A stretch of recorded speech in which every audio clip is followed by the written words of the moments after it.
When the whispers first reached the corners of the free cities, tales of shadows moving across the smoking sea, rumors of dragons seen in the moonlight, most men laughed. They claimed the sailors were mad from weeks at sea or drunk from too much sour wine. Yet for all their scoffing, few dared to cross the waters near the broken peninsula, that storm-racked graveyard of legends. And so the stories grew. They said that something stirred in the ancient ruins of Valyria, something that the doom had not entirely destroyed. Over the course of many months, half-breath rumors hardened into fervent tidings. A band of explorers, heretics, sorcerers, dragon dreamers, and outcast scions of vanished families had stumbled upon secrets that should never have been disturbed. There were whispers of hidden vaults deep beneath the fused stoneways, vaults untouched by flame and time, brimming with the knowledge of the freehold at its apex. And at the heart of those secrets, they said, lay not only forbidden sorcery and half-rotted manuscripts but also dragon eggs, gleaming even in the gloom as if fresh from the living flame. None knew precisely who these explorers were, only that they had embarked from Volantis under the cloak of darkness. At first, no one believed they would return. Then, strangest of all, a battered ship limped into Lys with scorch marks upon her deck and a battered figure at the prow. A young man, his pale hair scorched at the ends, spoke in a delirium of how their company had awakened something. Old powers, ancient blood. He died soon after, but not before the priests of the city extracted enough from his jumbled ravings to fuel the rumors. And so, like wildfire, talk of Valyria's revival began to consume the taverns and markets of Essos, soon to cross the narrow sea and echo in the halls of Westeros, from the Red Keep to the Eyrie, from Winterfell to Sunspear. For centuries, old Valyria had lived only in the memories of scholars or in the defiance of House Targaryen, who once escaped the doom and carved out a kingdom in Westeros. Now, if the rumors could be believed, the seed of the old empire stirred from its ruin, beckoning the bold and the damned back into its shadows. None took these whispers more seriously than Talia Mager, a woman of Lys with bright violet eyes and hair that shimmered like gold in certain lights. Her lineage, at least as she told it, boasted ancestors who once dwelled in Valyria's grandeur. Some said she had a drop of Targaryen blood, though no official records would confirm it. She sailed from Lys at the break of dawn on a lean, creaking cutter called the Siren's Kiss, determined to uncover whatever truth lay in the smoldering heart of the peninsula. She had studied the lore of dragons all her life and dared to chase old magic when all others scattered at the first sign of sulfur on the wind. Her companions were 5 men and 1 woman, an unlikely patchwork of misfits and exiles. The woman, Rizura, was a rumored shadowbinder from High, her eyes rimmed with kohl and her cloak woven of black velvet. The others ranged from a scarred Dothraki who had lost his Khalasar to plague, to an older man with trembling hands who was said to be a disgraced maester from the Citadel. They each had their reasons to risk the smoking sea's deadly reputation. Gold, knowledge, revenge, or redemption, such were the motivations that soared them onward into the gloom. Fog clung to the surface of the water like the breath of some slumbering beast when they first glimpsed the twisted spires of Valyria's broken towers. Jagged basalt columns rose from the sea like the bones of a drowned giant. The haze stank of sulfur and the waves hissed against reefs formed of obsidian shards and fused stone. Talia felt a tremor of awe as they navigated carefully, the sun an eerie silhouette in the haze, turning everything to gray-brown gloom. There was no laughter or banter on the deck. Even the usually stoic Dothraki, Ago, pressed a hand to the hilt of his arak. When the Siren's Kiss found a half-collapsed quay that seemed marginally safe, Talia ordered the anchor dropped. She led her companions off the ship and across a causeway choked with vines and the remains of curious, stunted trees. Each footstep stirred the thick dust, which clung to their boots like pale ghosts. They heard nothing but the wind's breath, a low moan in the labyrinth of shattered walls. Yet sometimes Talia would pause, certain she detected a faint rumble far beneath the ground, like the drumbeat of the earth. It reminded her of a dragon's growl deep in its lair. They ventured deeper, glimpsing the relics of the old empire, enormous arches of fused black stone, still etched with Valyrian glyphs. Everywhere there were half-crumbling sculptures of dragons rearing up in defiance. Some looked twisted as though warped by unimaginable heat, snouts melted and wings contorted. And in the distance, a horizon of pale white pillars jutted from the remains of what might once have been a grand colosseum.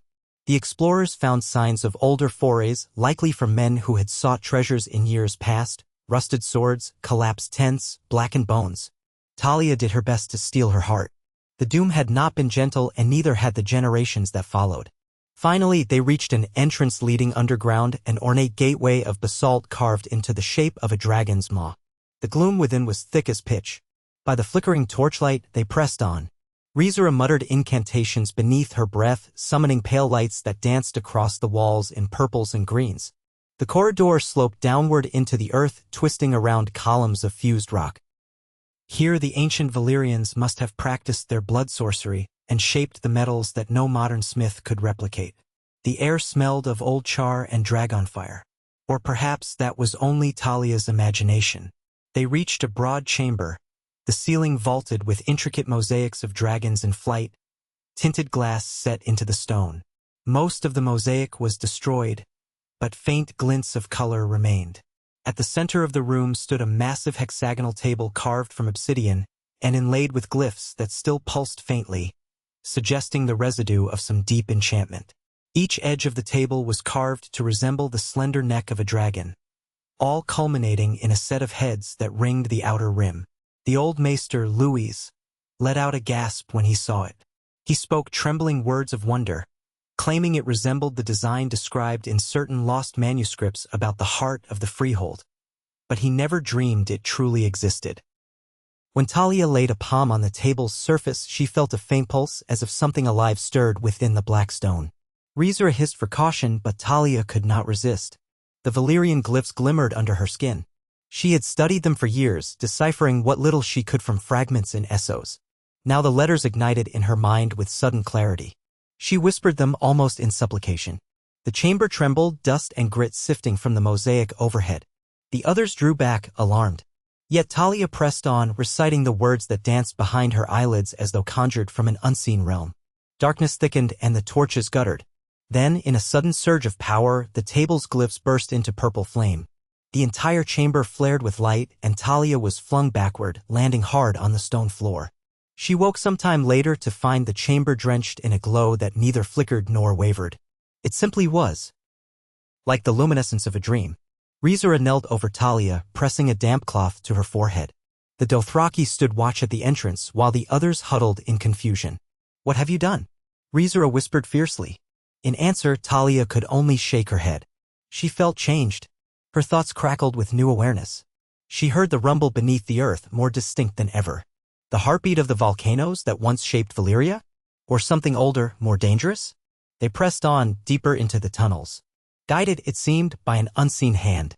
The corridor beyond the hexagonal chamber had been sealed by rubble for ages, but the quake they unleashed had opened a fissure. Through that new passage, they found a labyrinth of vaults. Talia's heart hammered with excitement. The deeper they went, the hotter it became, as if the labyrinth led into the bowels of the smoking sea. Occasionally, they passed a mural or a carved relief that depicted images of dragons overshadowing proud cityscapes. Some of these cityscapes were ringed with farmland and dotted with towers, ancient Valyria in the days of its dominance. Others showed dread scenes of conquest, dragons unleashing flame upon armies and fleets, subjugating entire continents. One panel had been blackened, the stone twisted. Louis surmised it depicted the earliest attempts to harness the magic that eventually led to the doom. Finally, they reached a massive vault door of black iron. The seal bore the sigil of a circle of dragons, entwined as if devouring one another's tails. At Talia's touch, the door shuddered and began to open inward. The group exchanged tense glances. They had come too far to turn back. Stepping through, torches held high, they entered an immense chamber easily half the size of a city square. The ceiling was held aloft by pillars shaped like dragon bones, each rising from the floor in a curved arch. Platforms of obsidian ringed the interior, and in the center lay a deep pit from which emanated a dull red glow. Cautiously, they approached the pit. Within, they beheld the grand secret that the labyrinth had protected for centuries. Rows upon rows of massive eggs, some larger than a man's torso, each a subtle kaleidoscope of color. A few looked black as night with shimmering flecks of red, others the pale green of old jade with gold flecks, still others glowed a deep amethyst. A hush fell upon them all. Even the stoic Dothraki trembled. It was as though they stood on the edge of a living memory. The eggs pulsed with an inner light, faint but unmistakable. "They're dormant," Louis whispered. Could they still be? The question lingered in the air. Dragons had not been seen in this land for generations. Save for the Targaryen lineage in Westeros and the rumored rebirth of 3 dragons by Daenerys Targaryen some years past. But this was a trove from an age when Valyria had overshadowed the world. Talia's heart thundered. She could almost feel the old magic thrumming through her veins. If these eggs could be hatched, if the dragons could be revived, then the freehold might rise again. All those centuries of waiting, of fear, of prophecy, perhaps the legacy of old Valyria was not yet spent.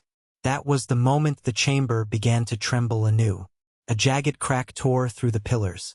Hot air gusted from deep below, carrying the scent of brimstone.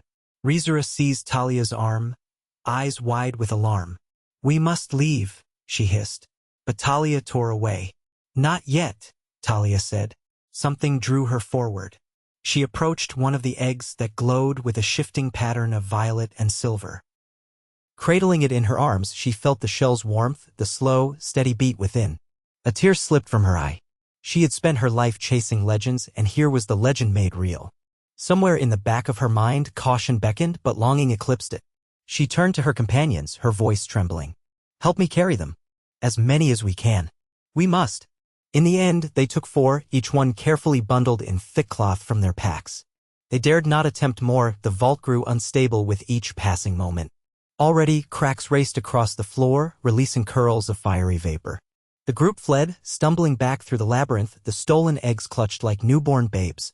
At times they nearly lost their way in the shifting corridors, but Talia felt a guiding presence, as though the glyphs she had awakened in that hexagonal chamber still pulsed within her mind. At last, they emerged into the half-light of the surface. Overhead, storm clouds swirled, tinged with an ugly red glow. Lightning split the sky. Behind them, the labyrinth's entrance caved in with a roar, sealing whatever secrets remained. Their hurried steps carried them back to the Siren's Kiss.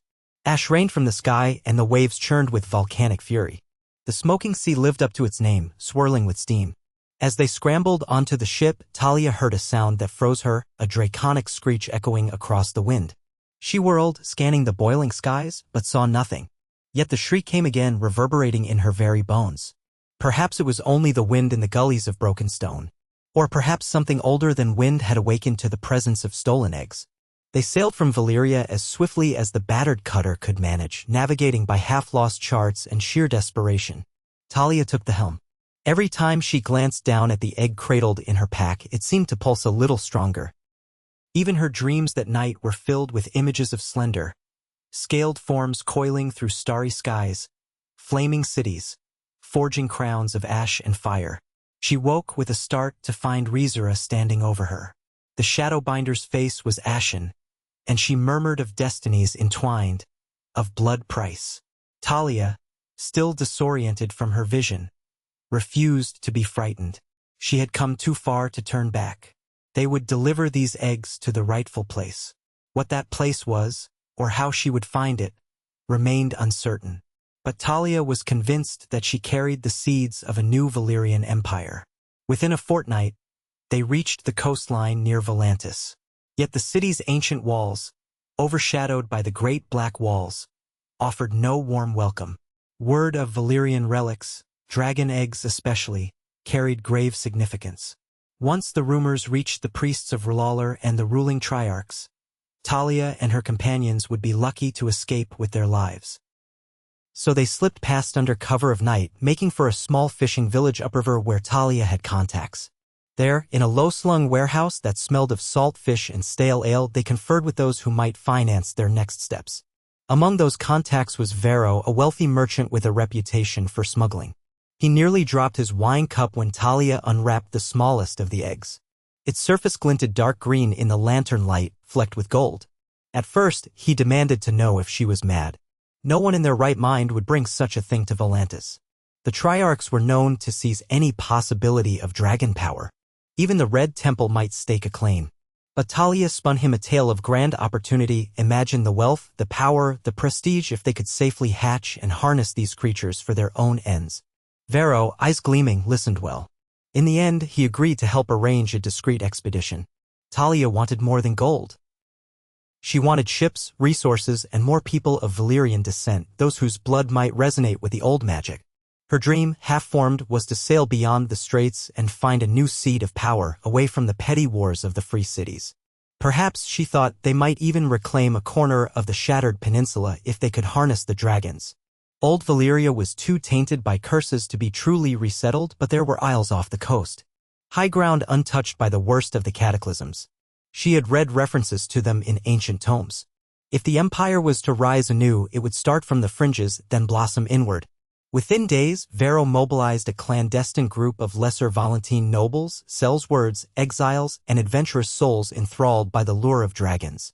To Talia's amazement, some came bearing pieces of Valyrian steel weaponry, hoping for an alliance that might restore their families to glory.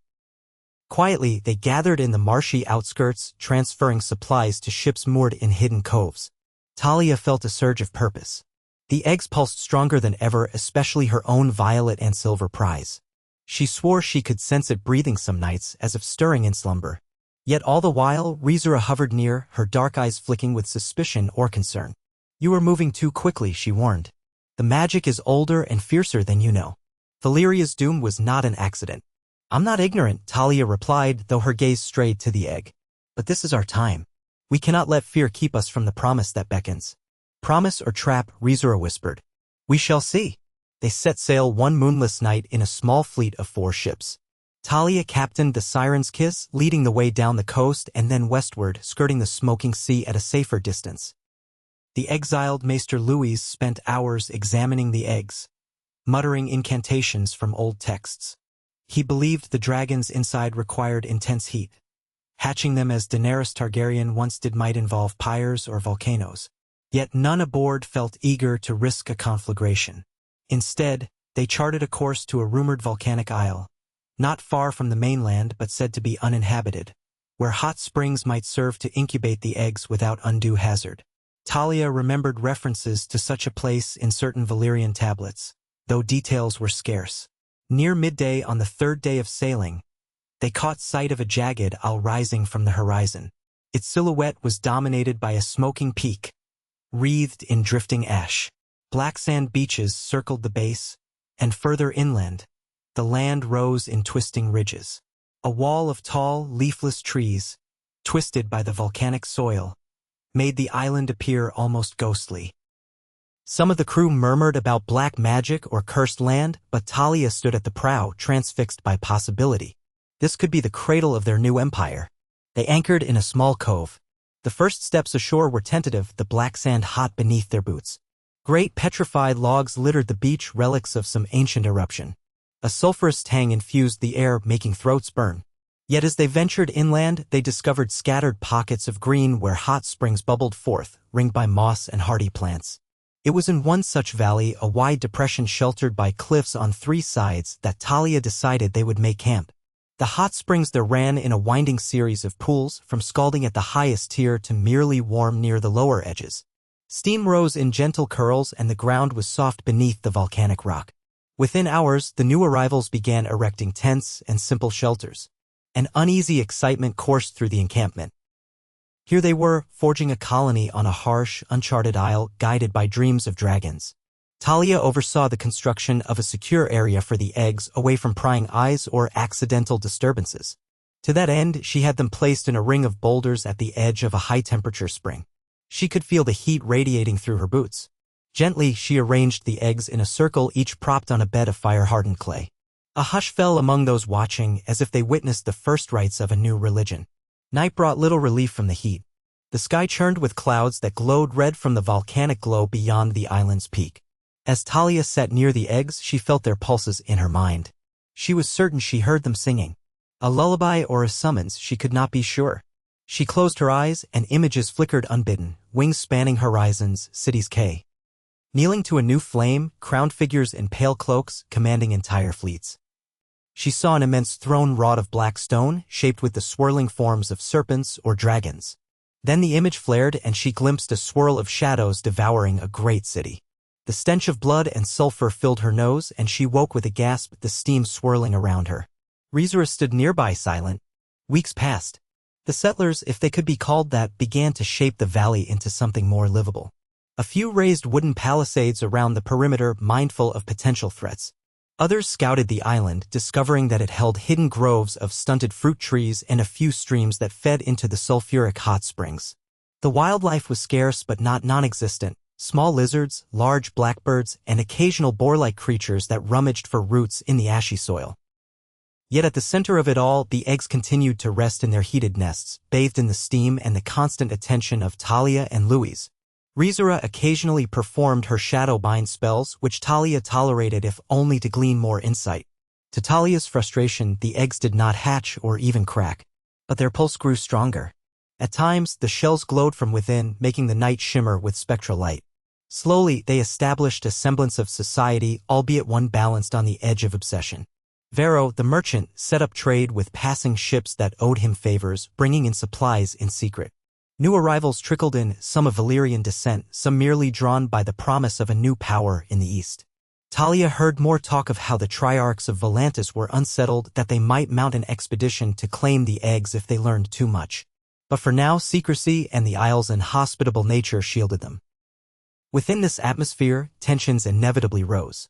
There were murmurs that Talia was not the rightful wielder of Valyria's legacy, that her lineage was too murky, that she did not have the pure blood credentials of some ancient lines. Others whispered that she was enthralled by the very sorcery that had doomed the old empire. All the while, Rizura's presence unsettled many, her dark incantations and half-glimpsed rites fueling whispers of demonic influence. Despite this, Talia's circle of loyalists grew. Her calm determination and the tangible presence of the eggs gave her the stature of a prophet in some eyes. After the second month on the island, a night came when storms racked the sea. Rain lashed the settlement. Thunder boomed in the distance, echoing off the cliff walls. Talia was in the makeshift hall, no more than a large wooden structure with a pitched roof, when a guard burst in, wild-eyed. "The eggs! They're there!" She needed no more words. She raced into the storm, ignoring the torrent of rain. Lightning revealed the rugged shapes of the valley. Steam billowed from the hot springs in great clouds, turning the darkness into a swirling fog.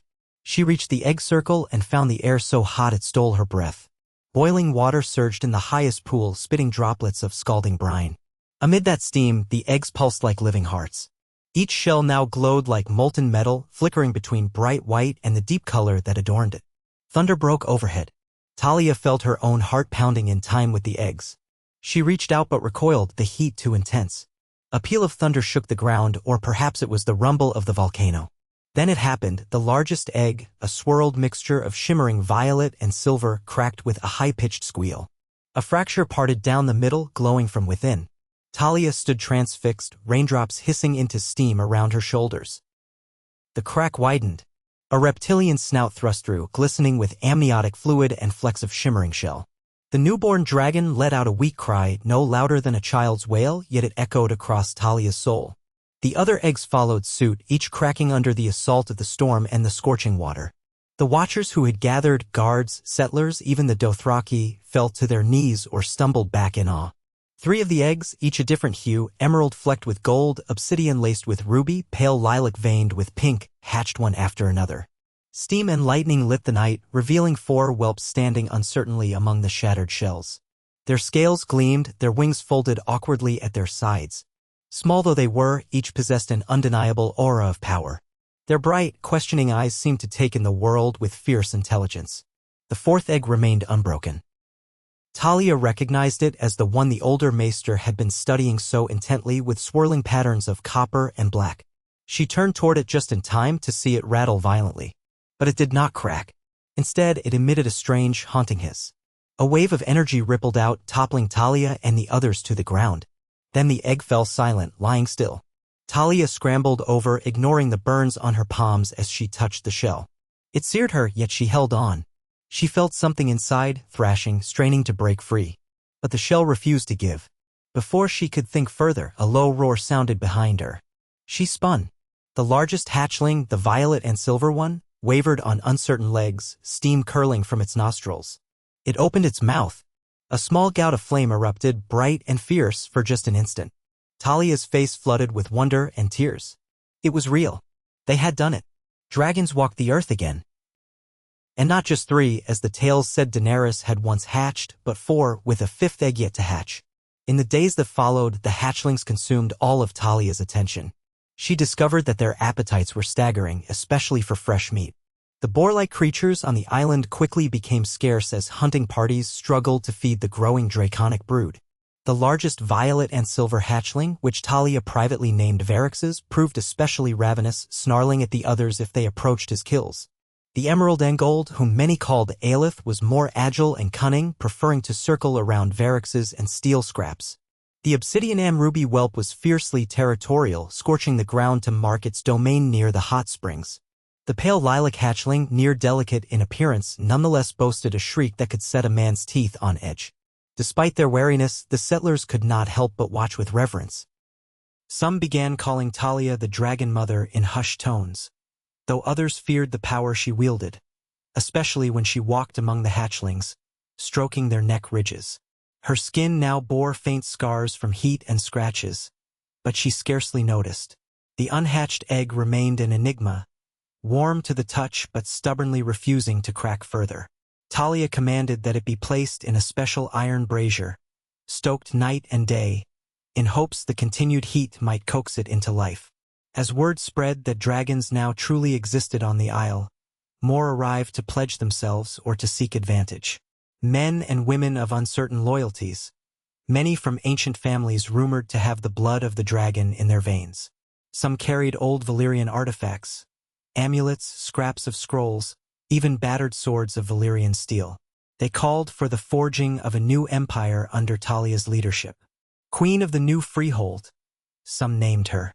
Others merely saw an opportunity for conquest. With the expansion of the settlement came dangers. Rivalries flared. Varo desired swift strikes against the nearest free cities to secure wealth and territory. Another figure, Jaros, a self-styled princeling from Lys who claimed a noble Valyrian lineage, demanded that he be recognized as the rightful heir to an imperial throne. Talia, barely able to command the fractious brood of dragons, found herself forced to navigate political intrigue as well. She tried to maintain unity by promising that once the dragons were fully grown, they would launch a campaign of restoration, but on her terms. Rizura watched from the shadows, warning Talia not to let these petty ambitions distract from the powers that truly stirred. The doom was not merely a natural disaster, she reminded quietly. Old Valyria devoured itself with sorcery, hubris, and the meddling of things beyond mortal comprehension. Already, I sense echoes of that doom coiling in our midst. I will not repeat the mistakes of the past, Talia insisted. We must do better than our ancestors. But even as she spoke, she found herself haunted by half-lucid visions. She would see blackened cities and hear the screams of thousands. She would see dragons locked in savage combat over a sea of blood. Always the images ended with a swirl of shadow devouring everything. She shared none of this with her restless companions. They already looked to her as the one figure capable of guiding them to glory. The time came to test the fledgling might of the new empire. Varo's shipments had grown increasingly difficult to conceal, and rumors suggested that Volantis would soon dispatch a fleet to investigate the island. Talia decided a show of force was necessary. She took the largest dragon, Varixes, along with the smaller pale lilac whelp whom they had named Nairai, and set out to meet a Volantine vessel that had been spotted patrolling the area. The hatchlings could not bear a rider, not yet, but they could fly in short bursts, and they could breathe limited flame. It would suffice, Talia hoped, to intimidate the Volantines.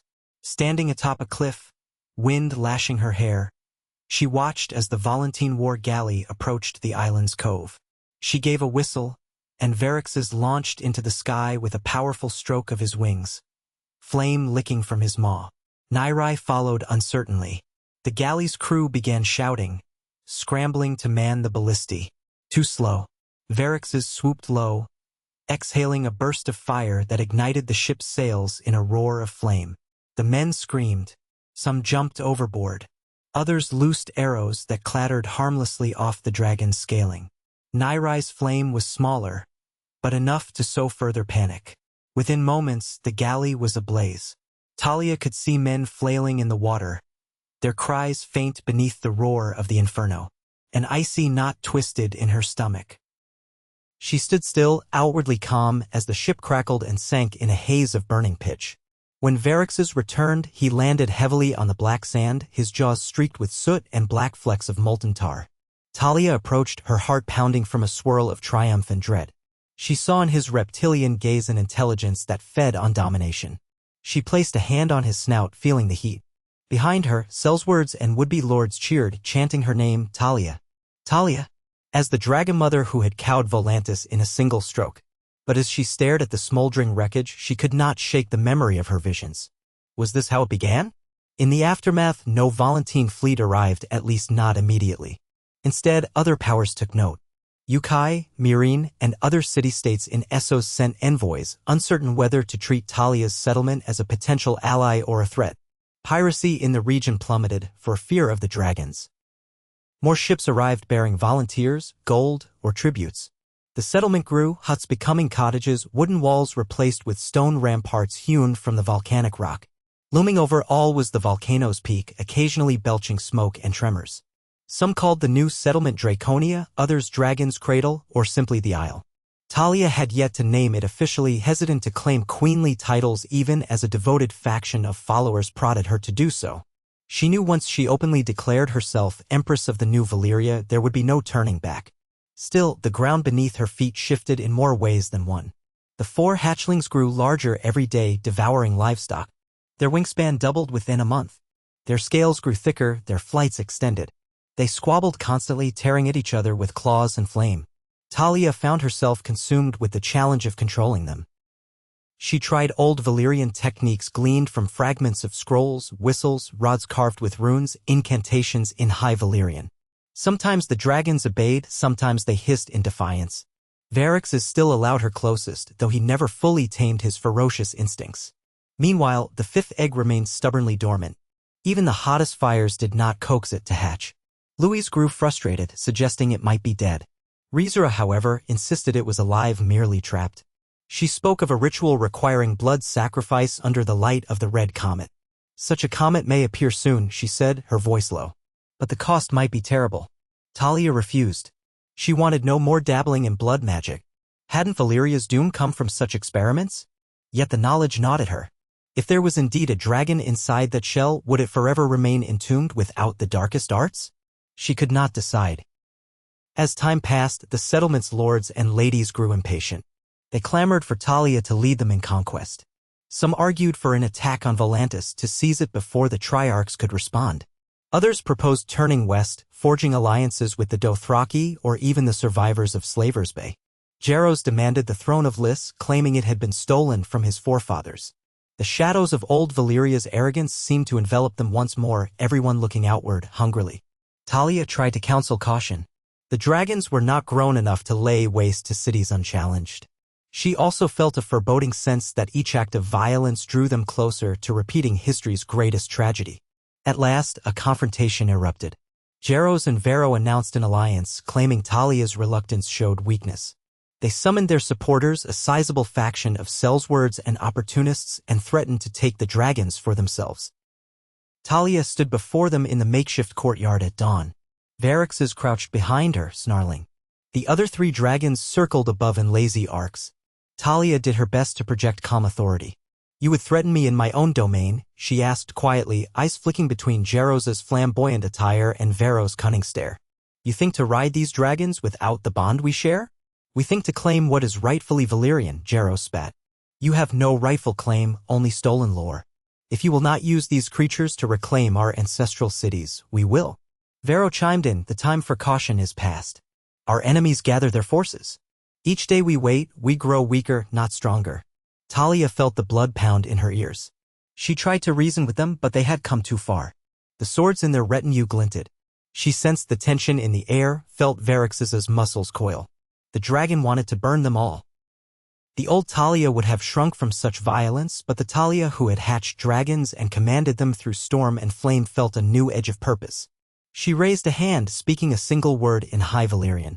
The effect was immediate. Varyx roared, sending a jet of flame across the courtyard, scattering men screaming in terror. Sellswords dove aside, their cloaks ablaze. Jaros dodged behind a pillar. Vero fell backward, yelping as his arm was seared. In moments, the entire coup attempt collapsed into chaos. Talia advanced, holding up her hand again, chanting in the ancient tongue. The other dragons swooped down, snapping at the fleeing men, corralling them. Lay down your weapons, Talia commanded, or burn. Her voice rang with an authority she scarcely recognized in herself. Within minutes, Jaros's followers dropped their swords in surrender. Soot drifted through the air, mixing with the pungent smell of burnt flesh. Talia forced herself to keep her posture firm. She ordered the conspirators seized. Jaros was dragged before her. She saw genuine fear in his eyes. He trembled, stammering that he had acted only for the good of Valyria. Some demanded his immediate execution. Talia hesitated, recalling how such vengeance had fueled cycles of bloodshed in the old empire. Ultimately, she exiled him and a handful of other ringleaders to a deserted atoll nearby, forbidding any from bringing them supplies.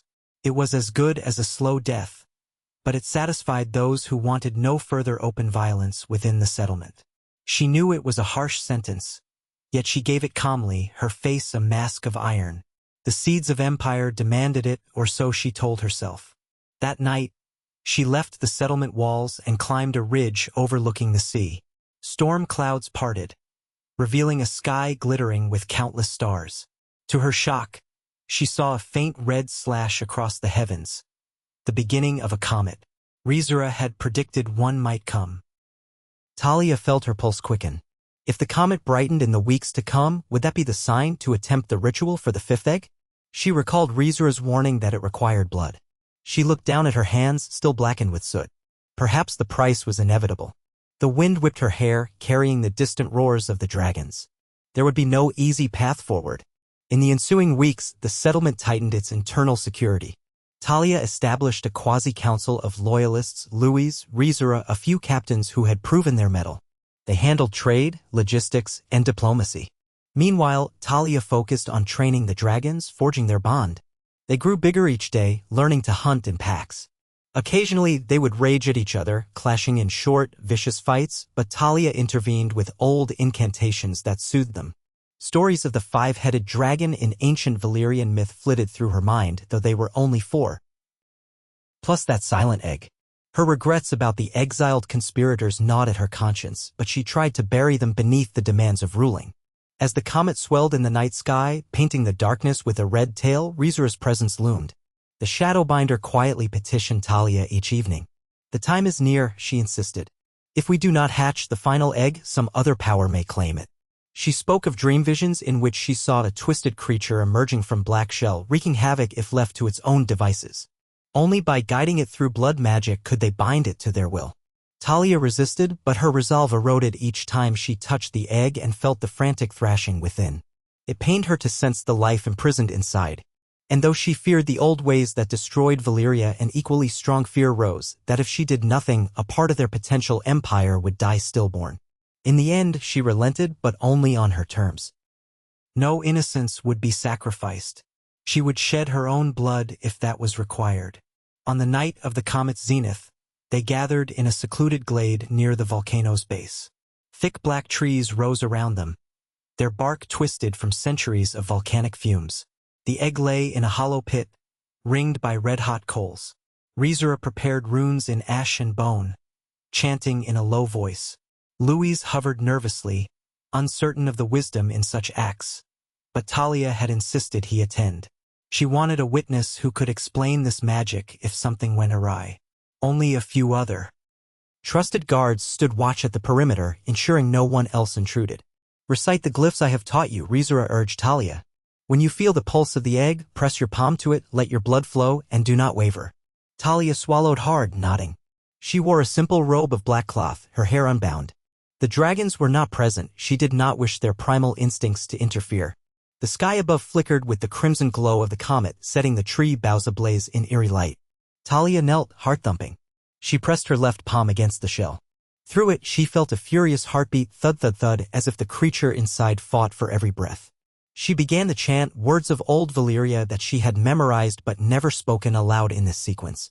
She felt the air tighten as though the night itself held its breath. Her free hand clutched a small obsidian blade. She gritted her teeth and dragged it across her palm. A hot slick of blood spilled over her fingers, dripping onto the egg. She hissed in pain but continued chanting.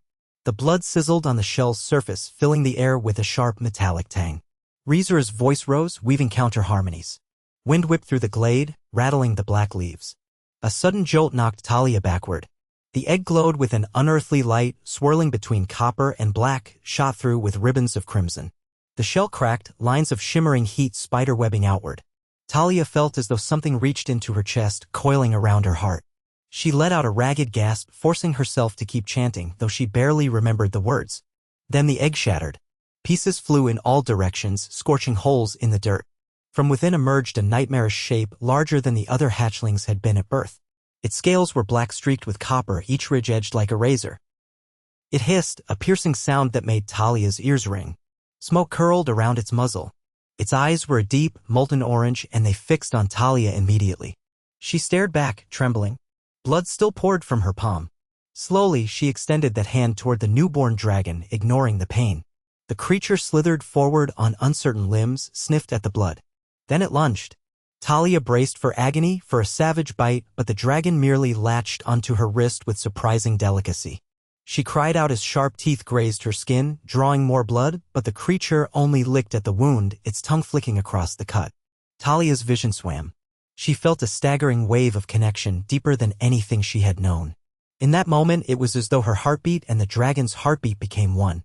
She glimpsed a swirl of images: endless flight, a city of black stone, an empire built on flame, a looming darkness. Then, just as quickly, the vision vanished. She slumped forward, half faint. When she opened her eyes, the hatchling curled beside her, trembling with every breath, small whimpers escaping its jaws. Her blood streaked its scales. Rizura watched with a grim expression, though Talia noticed relief in her eyes. The ritual had succeeded. The cost had been Talia's own blood. Perhaps that was the only blood that would matter. She felt weak, drained, yet a fierce joy welled within her. In the following days, word spread that a fifth dragon had hatched, wrought by magic, on the night of the Red Comet. Some called it an omen of greatness, others a harbinger of doom. Talia bonded with this new hatchling, which she named Noctis, a name from an old Valyrian myth about the night dragon who devoured fear. Noctis was feisty, easily agitated, quick to snap at anyone but Talia. She bore the scars of that first feeding for weeks, a bandaged hand that bled at the slightest pressure. Yet the bond between them was undeniable, deeper than what she shared with Varix's or the others. When Noctis eventually took her first flight, Talia could almost feel her wings beating in her own chest. The settlement rejoiced, forging a new wave of zeal for the Dragon Mother's empire. They constructed a stone dais in the center of the courtyard, upon which Talia was formally crowned with a circlet of black steel, hammered into the shape of dragon talons. She accepted the crown with mixed emotions, remembering the illusions of grandeur that doomed old Valyria. Yet she could not deny that the time had come to declare their rebirth. She named the isle Orion's Hold, referencing the legend of Orion, the Valyrian who had styled himself emperor in the wake of the doom. She vowed not to repeat his failure. Yet across the seas, powers mobilized. Volantis, stung by the destruction of its warship, began amassing a fleet. The Triarchs could no longer ignore the threat of a new Valyrian power in their backyard. Bravos grew wary, recalling how the Freehold once subjugated all who opposed it.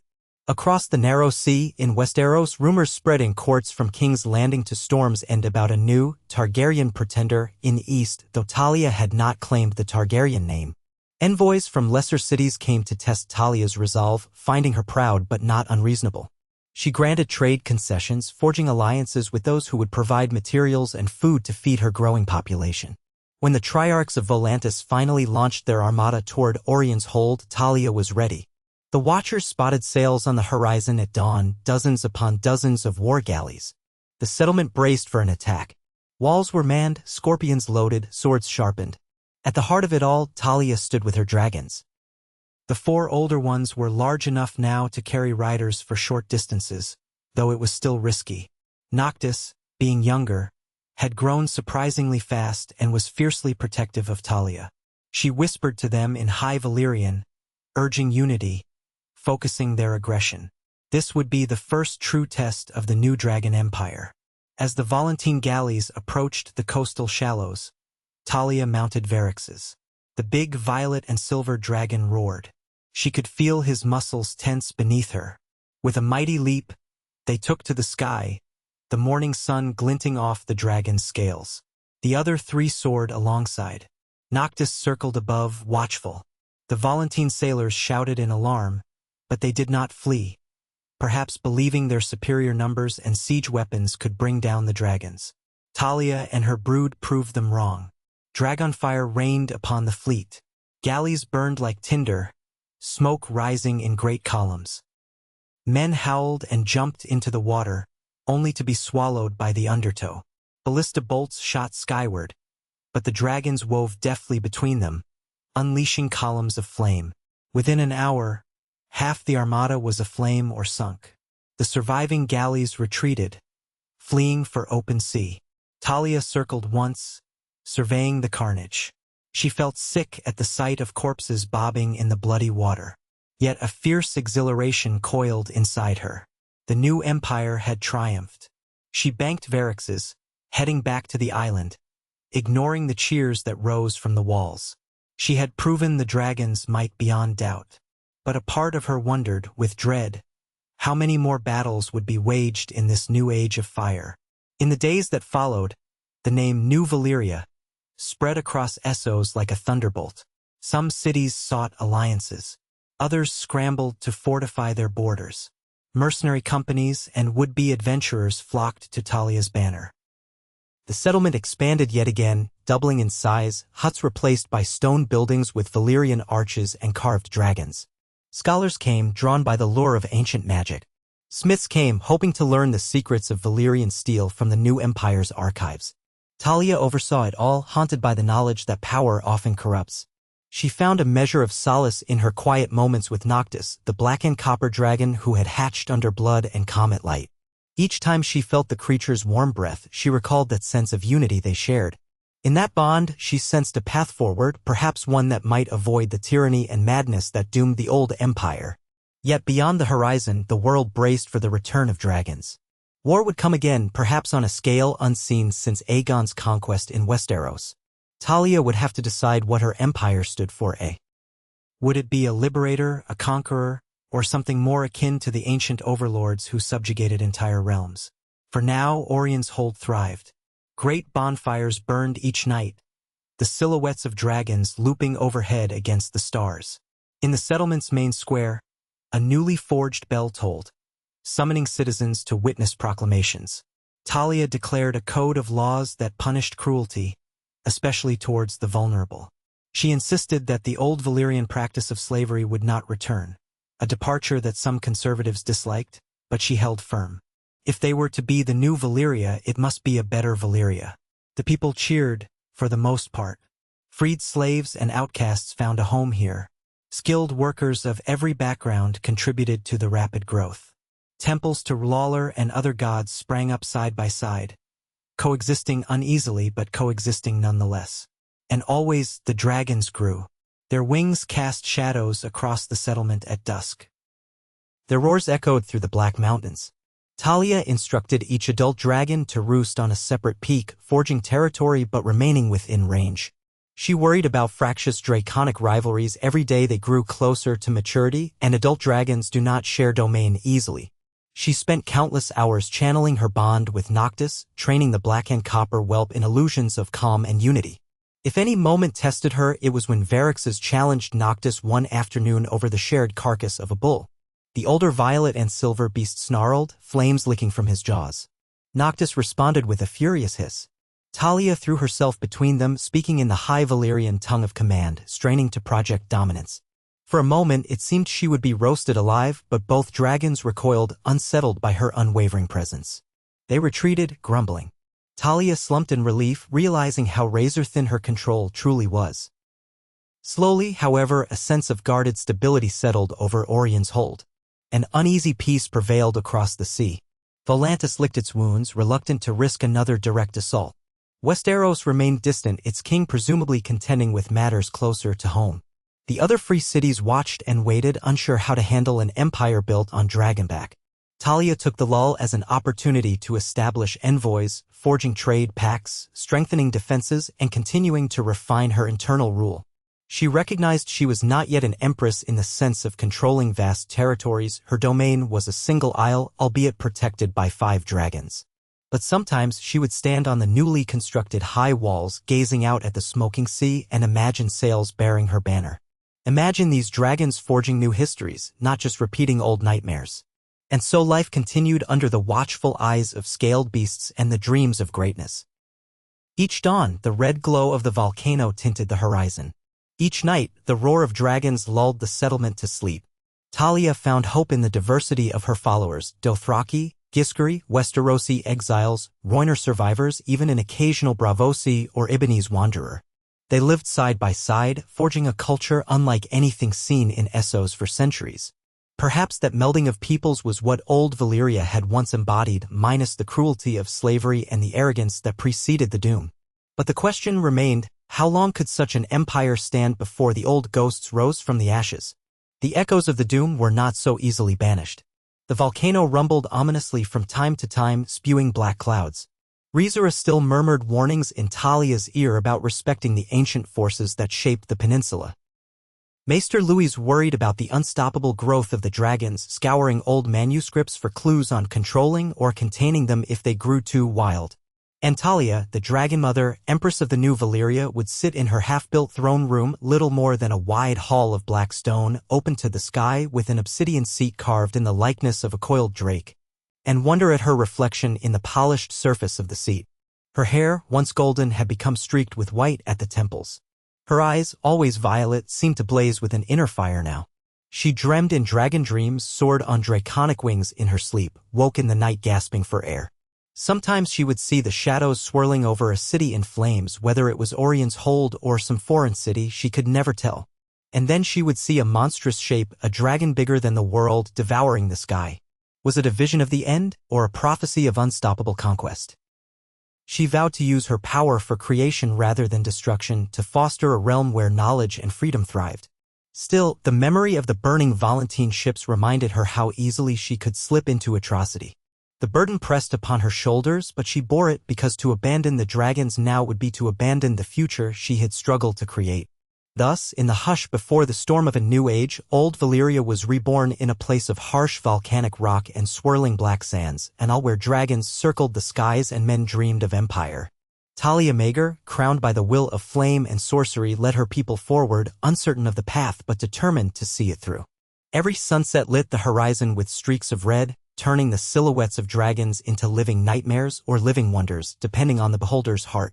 And in the forging fires of Orion's Hold, the future of the world might yet be decided, one breath of dragon fire at a time. Talia woke before dawn on the morning the second quake struck. She lay in her modest bedchamber, a space carved from black volcanic stone, hung with tapestries that her followers had begun to weave in homage to the dragon lords. It was a restless sleep from the start. She had dreamt of fiery storms sweeping across the sea, of a monstrous silhouette looming behind a blood-red comet. The quake jolted her awake with an abrupt lurch that rattled the lamps on their hooks. Noctis, curled on a stone platform at the far end of the open portico, reared her head and hissed. Her black and copper scales glimmered in the emberlight, eyes narrowed. Even from a distance, Talia felt the dragon's agitation like a physical pressure in her chest. She rose, pulling on a loose robe and stepping across the cold floor. The open wall of the bedchamber looked out over Orion's Hold, the settlement so recently grown from a scattering of tents into a fortified enclave bristling with watchtowers, ramparts, and new stone houses. The night sky was still deep blue, dotted with stars that seemed to flicker in the wake of the quake. Smoke drifted faintly from the volcano's peak, tinted red by hidden fires. Talia gripped the rough stone balustrade and steadied her breathing. The quake ended as swiftly as it had begun, but her heart pounded in her ears. Noctis gave a rumbling growl. Talia ran a hand along the dragon's jawline, feeling the heat that perpetually radiated from her scales. "Sure," she murmured in High Valyrian, though she herself felt a whisper of dread. Even months after they had settled here, the entire island remained unpredictable. Steam vents shifted, geysers erupted in places once dormant. And all the while, the deeper pulses of the smoking sea hinted at how fragile their hold on this land truly was. For all the might of her dragons, Talia was acutely aware that nature's fury had doomed Valyria once. A single violent eruption or quake could threaten everything she built. She reached for a mantle and wrapped it around her shoulders. No sense in trying to sleep again, her thoughts churned too violently. Down below, torches bobbed as soldiers and settlers emerged from barracks and cottages, checking for damage. Talia could hear the hum of alarmed voices echoing through the pre-dawn hush. She wanted to reassure them, but sometimes a quiet presence was more powerful than any shouted orders. She would walk among them at first light, show them she was calm, unshaken. That was half the art of rule. A flicker of movement to her left caught her eye. She turned and saw Rhaezyra standing at the edge of the courtyard below, cloaked in black. Even at a distance, the woman's face was visible, framed by faint torchlight. She had not come unbidden, Talia knew. Shadowbinders rarely moved without purpose. With a single gesture, Talia summoned a guard to open the gate and permit Rizura entrance to the tower steps. As Talia descended, she mentally braced herself for whatever the Shadowbinder might say. Rizura met her in a small antechamber near the courtyard, away from the curious stares of passing guards. Flickering lanterns revealed the lines of worry etched around the Shadowbinder's eyes. She inclined her head in greeting, but wasted no time on pleasantries. "The quake is part of a chain," she said softly, voice taut. "I have felt ripples in the earth these past weeks. Something stirs beneath the volcano, an old force that might be driven to the surface by our presence." Talia nodded, brushing hair away from her face. She had begun to see more of her own reflection in Rizura's eyes, the lines of exhaustion and the sense of being in over one's head. "The illusions I've been seeing, the nightmares, they've grown sharper." Rizura's expression did not soften. "We have awakened more than dragons, Talia. The old power that shaped Valyria's dominion was never solely about flame. There was sorcery in the stones, in the living rock beneath the freehold. The doom tore it open, letting chaos run wild. Now we stand here, forging new wards, reciting incantations. Hatching dragons by blood magic. Such things can provoke the sleeping powers." Talia looked down at her hands. Old scars crisscrossed her palm, testament to the night she'd spilled her own blood to hatch Noctis. She could not regret that choice. Noctis was bound to her more deeply than any living thing, but she sensed the price was not fully paid. She thought of how the shell had pulsed in the gloom, demanding sacrifice. "You suspect the island is unsettled because of the rituals?" she asked quietly. "Partly," Rizura said. "But it is also the nature of this land. We dwell amid an ancient wound in the earth, a place once hammered by the might of Valyrian country. The lines between the natural world and the deeper darkness are thin here. There are ways to appease the old powers, sacrifices, prayers, wards. But the truth is, we are forging something that might overshadow the old empire itself." The land trembles in response. A faint chill touched Talia's spine. She recalled the stories of the blood mages who had once shaped mountains with their incantations. Did their spirits linger, or their spells echo, waiting to claim vengeance on any who dared follow in their footsteps? She placed a hand on the stone wall for support. "I don't want to break the world. I only wanted to give us a chance, those who carry the blood of the dragon or who seek to escape the cruelties of the past. I wanted to build something better." Rizura's eyes gleamed in the lantern light. "Sometimes to build, we must risk the old foundations cracking. You have chosen a precarious path, Talia. The quake is a small warning. We must tread carefully." Talia exhaled, letting the tension flow from her shoulders. "We will. Thank you for alerting me." She paused, studying the Shadowbinder's face. "And how fare the wards around the hatcheries? Are the dragons unaffected by these tremors?" Rizura hesitated. "Yes and no. Their growth continues, but I sense an unease in them. They feel the trembling earth as acutely as we do, perhaps more so. Especially Noctis." Talia's gaze dropped. She remembered the way Noctis had hissed, half-rising, as though ready for battle. "I'll go to her shortly," she said. "I need to reassure her." With that, she left Rizura and headed back to her chamber where Noctis waited. The conversation churned in her thoughts. A single quake might mean nothing or everything. She resolved to call a council session at first light to consult Louise and the rest of her advisors. They needed to handle the matter with wisdom, or risk repeating the arrogance that had once unleashed the doom. When morning came, the settlement shook off its collective fears. Minor damage lay scattered about. Toppled crates, a few cracked walls, some snapped scaffolding where new battlements were under construction. But no one was seriously injured. Talia walked the ramparts, greeting the patrols, ensuring calm. She wore a simple black and scarlet cloak, the colors she had begun adopting as her emblem. The 5 dragons soared overhead like living omens, their wings casting shifting shadows across the courtyard. Villagers pointed and murmured as Noctis dove in tight circles, following Varix's lead. The other 3, Aelith the emerald and gold, the obsidian and ruby beast many called Drogros, and the pale lilac whelp named Nairai, stayed close, a loose flock that had grown to share the island's upper skies.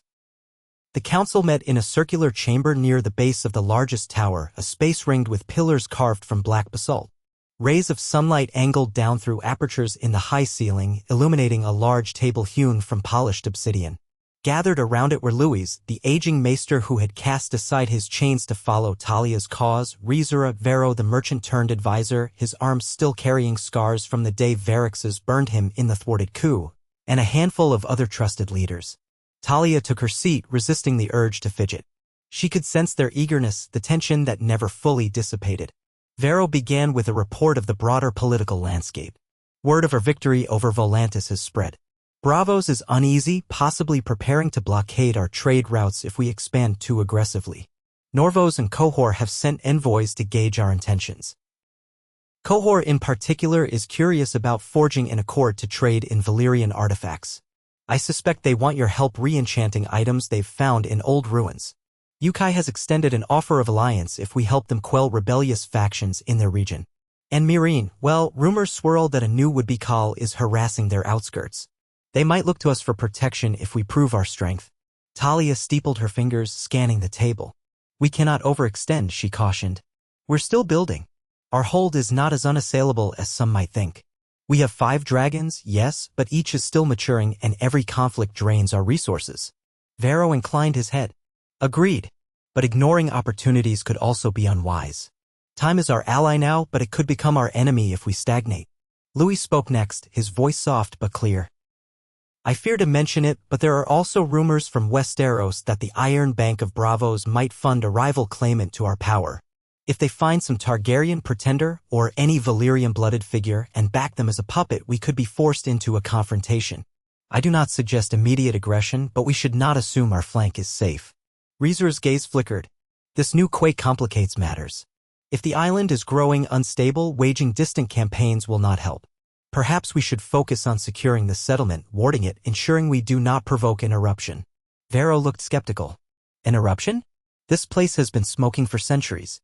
The peninsula is riddled with volcanism, but we've been safe so far, barring the occasional tremor. Rizura leveled her stare. We are disturbing forces we do not fully comprehend, Vero. Magic in these stones could awaken.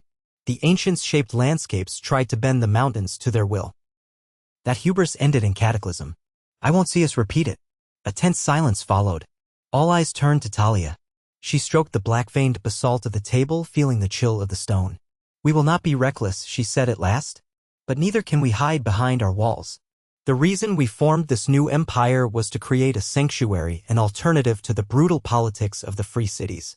We open our gates to refugees, scholars, workers, anyone seeking a better life. But that means forging alliances or at least friendly ties. We can't let fear of a quake paralyze us. She turned to Rizura. Draft a plan for wards that might mitigate seismic threats. Speak with the mystical practitioners we've assembled, the Red Priests, the Associ Witches, the local wise women, see if any have knowledge of stabilizing the ground. Louis, coordinate with them for a pragmatic approach. If we can build quake-resistant structures or reinforce the critical areas, do so. They nodded in agreement. Talia turned to Vero next. We need a stance that's neither isolationist nor blatantly expansionist. We'll send envoys to Cohor to open trade talks about artifacts on the condition that they share knowledge gleaned from any Valyrian finds. Encourage a mutual exchange. Yunkai's offer is tempting, but I'd sooner avoid direct military entanglement with the city-states of Slavers Bay. Our stance on slavery is clear, we do not practice nor endorse it. Yunkai might bristle at that. So approach them carefully with an emphasis on diplomacy. As for Bravos, I want watchers on the straits. Any sign of a blockade or fleet movement must be reported immediately. Let them see we're not spoiling for a fight, but we won't be cowed. She paused, letting her words settle. We remain vigilant about infiltration. The exiles we cast out, Jaros and his conspirators, could attempt to sow discord. We've exiled a handful of others as well. Some might be in contact with our enemies. Keep an eye on any suspicious arrivals. We welcome outsiders, but not saboteurs. When no objections rose, Talia moved to the final point. And about the dragons, they continue to grow. Soon, Varixes will be large enough to bear a rider for extended journeys. The others follow close behind.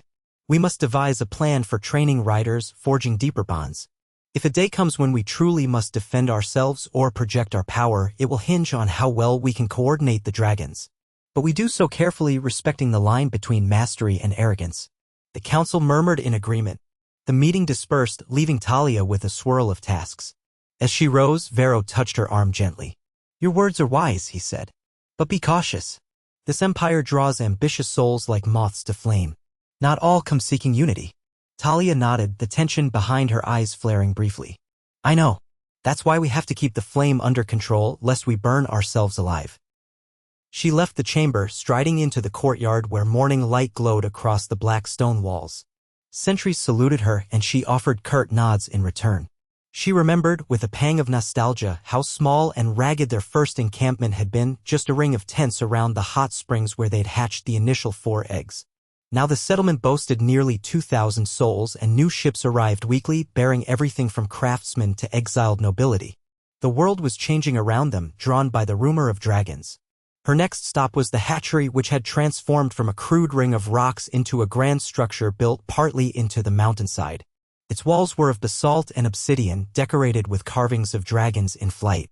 Pools of thermal water snaked through the halls, providing warmth and thick clouds of steam. The air was dense with a mineral smell that reminded Talia of the labyrinth beneath old Valyria. Here, she kept the unhatched eggs that new arrivals sometimes brought, trophies or relics passed down through families with rumored Valyrian ancestry. Most turned out to be nothing more than stone curios, their inner life long dead. But a few gave off faint pulses of warmth, suggesting they might contain living seeds of flame. None had hatched yet. Indeed, the conditions for hatching seemed elusive. Talia walked through the hatchery with Louis at her side. He bent over a table laden with eggs of varying sizes and colors, some dull, some faintly iridescent.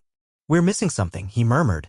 Daenerys Targaryen used a funeral pyre to awaken her 3, or so the stories claim.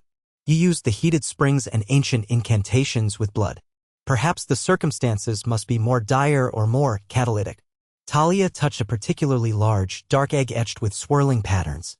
She felt no heartbeat within, no sign of life. I've pored over every text we salvaged from Valyrian ruins. The instructions are fragmentary, contradictory. Some speak of harnessing volcanic eruptions, others mention secret rites under eclipses. We can't keep repeating blood rituals, Louis. We nearly lost everything with Noctis. He sighed, adjusting the folds of his robes. Perhaps it's for the best. 5 dragons is already a formidable force. Any more and we risk the supply of livestock, not to mention the danger if they turn wild. Talia considered that, recalling the day Varix's flames torched the Volantis galley. The memory of men screaming in the water still haunted her. Yes, more might be too much for us to handle.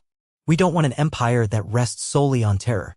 They paced further into the hatchery, stopping at a wide flight of steps that led up to the roosting ledges carved for each dragon's use. The smell of brimstone grew stronger. Sunbeams slanted through fissures overhead, illuminating swirling motes of steam.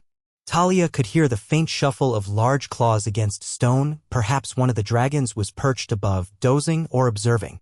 She glanced at Louis. You mentioned Cohor's interest in sharing knowledge. Maybe we could learn from them if they have any scraps of arcana we haven't seen. Keep me updated on their envoy. Louis nodded. Of course, Your Grace. She grimaced slightly at the title. Though many called her Empress or Dragon Mother, Talia still found it odd. She was no child of kings, no lineage-driven ruler. She had come to this place by obsession and chance, fueled by dreams of forging a new destiny. Yet she wore the crown now, or at least the burden of it. She politely dismissed Louis and ascended the steps alone, letting the wave of heat envelop her. At the top, she emerged onto a wide balcony that jutted out over the side of the volcano's slope. The view spanned the settlement's rooftops, the shimmering black sea beyond, and the swirl of morning clouds. A hush fell over the world at this height. Noctis lounged on a broad perch carved into the rock, her tail flicking lazily. Talia approached, hand outstretched, and the dragon huffed a greeting. She could feel the tension in Noctis's body, taut as a bowstring. The quake had rattled her deeply. Easy, my darling, Talia whispered in the old tongue. She placed a palm against the dragon's neck, feeling the rumble of breath within. Noctis had grown swiftly in the months since her hatching, nearly matching Varix's in wingspan, though she remained slimmer in build. Her black scales were smooth as polished onyx, streaked with copper threads that caught the sun and shimmered like molten metal. Her eyes burned an intense orange, flicking to Talia with palpable intelligence. Talia sensed the swirl of primal emotions behind those reptilian orbs: hunger, wariness, fierce devotion. A gentle breeze tugged at Talia's cloak. She looked out at the ocean and reflected on the path that led here. They had triumphed over Volantis's initial threat, they had forged a settlement from ruin. Yet the greatest challenges loomed on the horizon. An empire was not built in mere months, nor could it sustain itself on mere intimidation. They needed an identity. They needed trade, farmland, real governance. And they needed to avoid self-destruction, whether from the island's volcanic wrath or from internal ambitions. Suddenly, a sharp cry echoed from below, followed by the rapid thud of footsteps. Talia turned. A young scout, barely more than a boy, skidded into view on the lower ledge, panting. "Your Grace," he gasped. "Word from the harbor. A single ship approaches, colors of Bravos. They request audience with you." "Bravos," Talia murmured, pressing her lips together. So soon after she'd asked Vero to watch for them. Perhaps the Iron Bank or the Sea Lord was wasting no time. "Send them a formal welcome.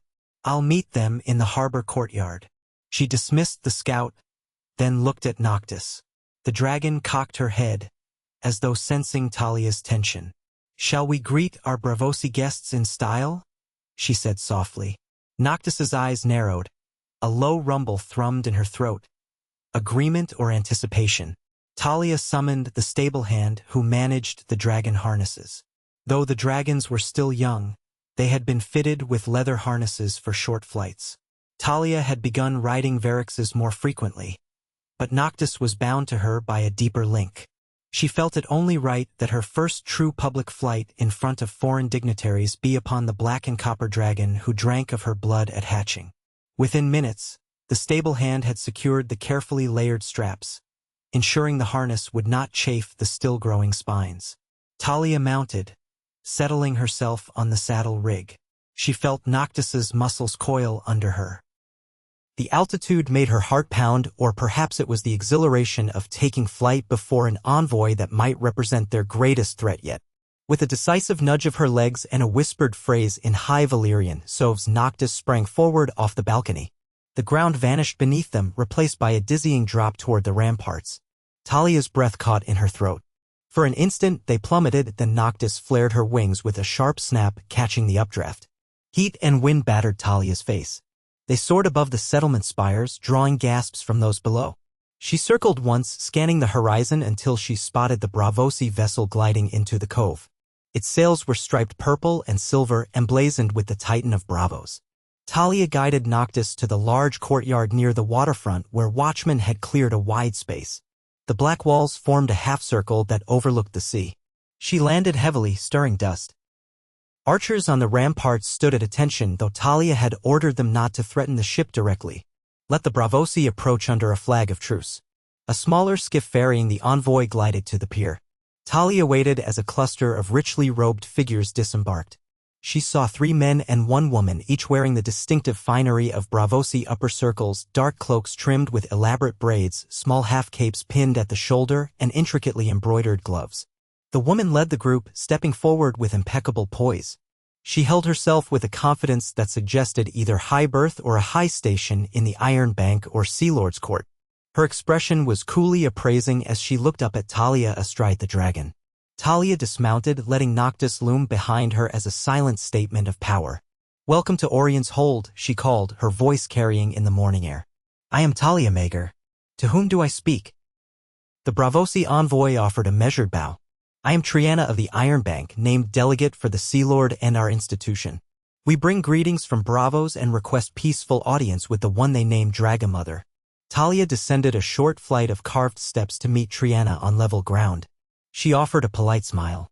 "May our talk be cordial and frank. My people value open dialogue. How can we assist Bravos?" Triana's lips curved in a subtle smile. "A frank talk, indeed?" She glanced over Talia's shoulder at Noctis, who watched them with glowing orange eyes. The swirl of steam from the volcanic vents drifted around the courtyard, lending an almost theatrical flair to the scene. "Might we speak somewhere more private?" Talia nodded. "Certainly. This way." She led the group through a side gate into an airy colonnade. Guards discreetly fell in behind, though Talia gave orders to remain at a respectful distance. She felt the weight of the foreign stares on her, the unspoken tension that always accompanied visitors from Bravos. That city prided itself on never bowing to the dragon lords in the old days, forging its independence in the face of Valyrian might. Now here she was, forging a new Valyria. Of course Bravos would come to gauge the threat. They entered a small receiving chamber furnished with benches and a low table. The walls were adorned with mosaic tiles depicting stylized dragons. A brazier crackled in the corner, warming the space. Talia dismissed all but 2 of her own attendants, then gestured for Triana and her companions to seat themselves. She perched on a bench across from them, smoothing her cloak. Silence lingered, broken only by the faint hiss of burning coals. Triana surveyed the room calmly before speaking. Braavos has heard many rumors. Dragons in the sky, an island fortress, a new empire declaring itself heir to old Valyria. Ships from Volantis attacked and were turned to ash. The Iron Bank wonders how far your ambitions extend. We also wonder if you mean to secure credit or strike alliances that might shape the balance of power across the narrow sea. Talia laced her fingers. Our ambitions center on building a stable home, not pillaging the continent. Yes, we had to defend ourselves against Valyrian aggression. They gave us no choice. As for alliances, we do welcome trade. We strive for an empire built on mutual benefit, not slavery or tyranny. She paused. Your presence suggests that Braavos either doubts us or seeks an arrangement of its own. Triana inclined her head, silver threads in her dark hair catching the firelight. Braavos watches all powers. We lent gold to kings and queens across the ages. We have seen dragons come and go. And we know that the illusions of might can crumble overnight if the coffers run dry. We do not come to threaten, but to observe and to possibly offer terms beneficial to both parties. Talia arched a brow. Terms? Loans, trade pacts, perhaps an understanding that if you do not threaten Braavosi interests, the Iron Bank might facilitate your growth. Alternatively, if your empire becomes a menace to free trade, the Iron Bank will reluctantly fund your enemies. That is the Braavosi way. Triana said it matter-of-factly, without malice. Talia appreciated the candor. I have no wish to hamper free trade. We rely on it ourselves. We will pay for goods fairly, and we do not intend to blockade or extort the shipping lanes. So long as Braavos does not sponsor conspiracies to topple us, like, say, backing some pretender with questionable claims of Valyrian blood, then we can coexist. Triana's face remained impassive. We have indeed heard such rumors of Targaryen pretenders, Blackfire descendants, and more. But the Iron Bank invests where it sees the greatest return. If we sense your realm is stable and open to beneficial collaboration, we will not gamble on lesser claimants. War is costly and uncertain. Stability under the right leadership can be profitable for all. One of the Braavosi men cleared his throat, leaning forward. You speak of no tyranny. Yet Valyria once subjugated half the known world. How do you differentiate your new Valyria from that ancient empire of oppression? Talia did not flinch from the question. The old freehold was built on slavery, conquest, and arcane excesses that led to the doom. We do not practice slavery. We welcome many peoples without forcing them to bend the knee. Our laws aim to protect, not to dominate. Yes, we have dragons, and yes, we will defend ourselves, but we do not seek to shackle the world. If the Braavosi wish to label that a gentler empire, so be it. She could feel Triana studying her, weighing each word. After a long pause, the envoy nodded slightly. A wise stance. We shall see if your actions match your words. In the meantime, perhaps we can negotiate a framework of trade. Braavos has coin, ships, and influence. You have resources, dragoglass, precious metals from volcanic veins, perhaps even knowledge of Valyrian steelsmithing, which remains a rare craft indeed. Talia resisted a small smile. The Iron Bank wasted no time sniffing out potential profits. We do have some knowledge, though it's fragmentary. If forging new Valyrian steel becomes viable, it could indeed be a valuable enterprise. We might be open to limited trade in that respect under strict oversight. But we must be careful to keep our secrets from falling into the wrong hands. Triana's brow lifted. The Iron Bank keeps many secrets safe, for the right price. They spent another hour discussing potential terms. Talia offered to permit a Braavosi trade quarter in the settlement, supervised to ensure they adhered to local laws, in exchange for favorable loan rates to finance expansions, ports, roads, aqueducts. Triana seemed intrigued by the notion of seeing a truly functioning city arise around the central fortress. They also spoke of intelligence gathering. Talia wanted Braavos to provide advanced warning of any free city planning a large-scale assault. In return, she might cut them in on exclusive shipping lanes that circumvented the Smoking Sea's worst dangers. By the time they concluded, neither side had hammered out a formal treaty, but they laid the groundwork for further talks. Triana agreed to remain on the island for several days, touring its facilities, assessing the settlement's stability. Talia welcomed the scrutiny. There was little to hide about the day-to-day bustle of her people, though she silently prayed no fresh quake or draconic mischief would embarrass them in front of the Bravosi. When the meeting ended, Talia escorted Triana and her entourage back toward the harbor, their polite conversation drifting to topics of art and music in Bravos. Talia had never visited that city, but she'd heard of its proud courtesans, the Titan, the Moon Pool. Triana spoke with an almost wistful longing for home, though she seemed intrigued by the austere grandeur of Orion's hold. There is a savage beauty here, she remarked, pausing near a vantage point that overlooked the black sand beaches. One feels the land itself is raw, ready to erupt. It's exhilarating and perhaps dangerous. Talia studied her, noticing lines of curiosity and caution around her eyes. We hope to shape it into something lasting. But yes, it holds danger. We must respect that. Triana turned away from the view, her cloak swirling. Until soon, then. May the Titans stand in peace with your dragons, and may we find prosperity together rather than strife. Talia inclined her head. I share that hope. She watched them descend to the harbor, welcomed by a small cadre of stewards who would show them to their lodging. Once they were out of sight, Talia let out a slow exhale. Triana was formidable, a shark in calm waters. Still, a potentially peaceful arrangement with Bravos was better than a hidden war. She only hoped Triana's superiors would see the advantage in cooperation. In the days following the Bravosi arrival, Talia's routine barely paused. She received other envoys. Minor lords from Lys, a scattered family from Mir seeking sanctuary, even a crew from Dorne that had ventured across the narrow sea out of curiosity. She delegated tasks to her council, insisted on continuing with the infrastructure projects, reinforcing quake-prone structures, expanding their farmland on the island's more fertile slopes. All the while, she felt a tension building in the air. No major quake struck, but the smaller tremors persisted, sometimes sending distant rumbles that vibrated through the rock. Rizura spent hours each night in silent vigil near the volcano's crater, performing subtle rites with a handful of fellow mystics. Talia did not pry too closely, not wanting to wade into more blood magic. Yet she recognized the importance of having watchers on the magical front. If the land's hidden forces truly stirred, they needed warning. On the 5th day of Triana's visit, Talia decided to personally lead an aerial scouting trip along the coastline, partly to demonstrate the dragon's capabilities and partly to check on the region for any sign of hostile fleets.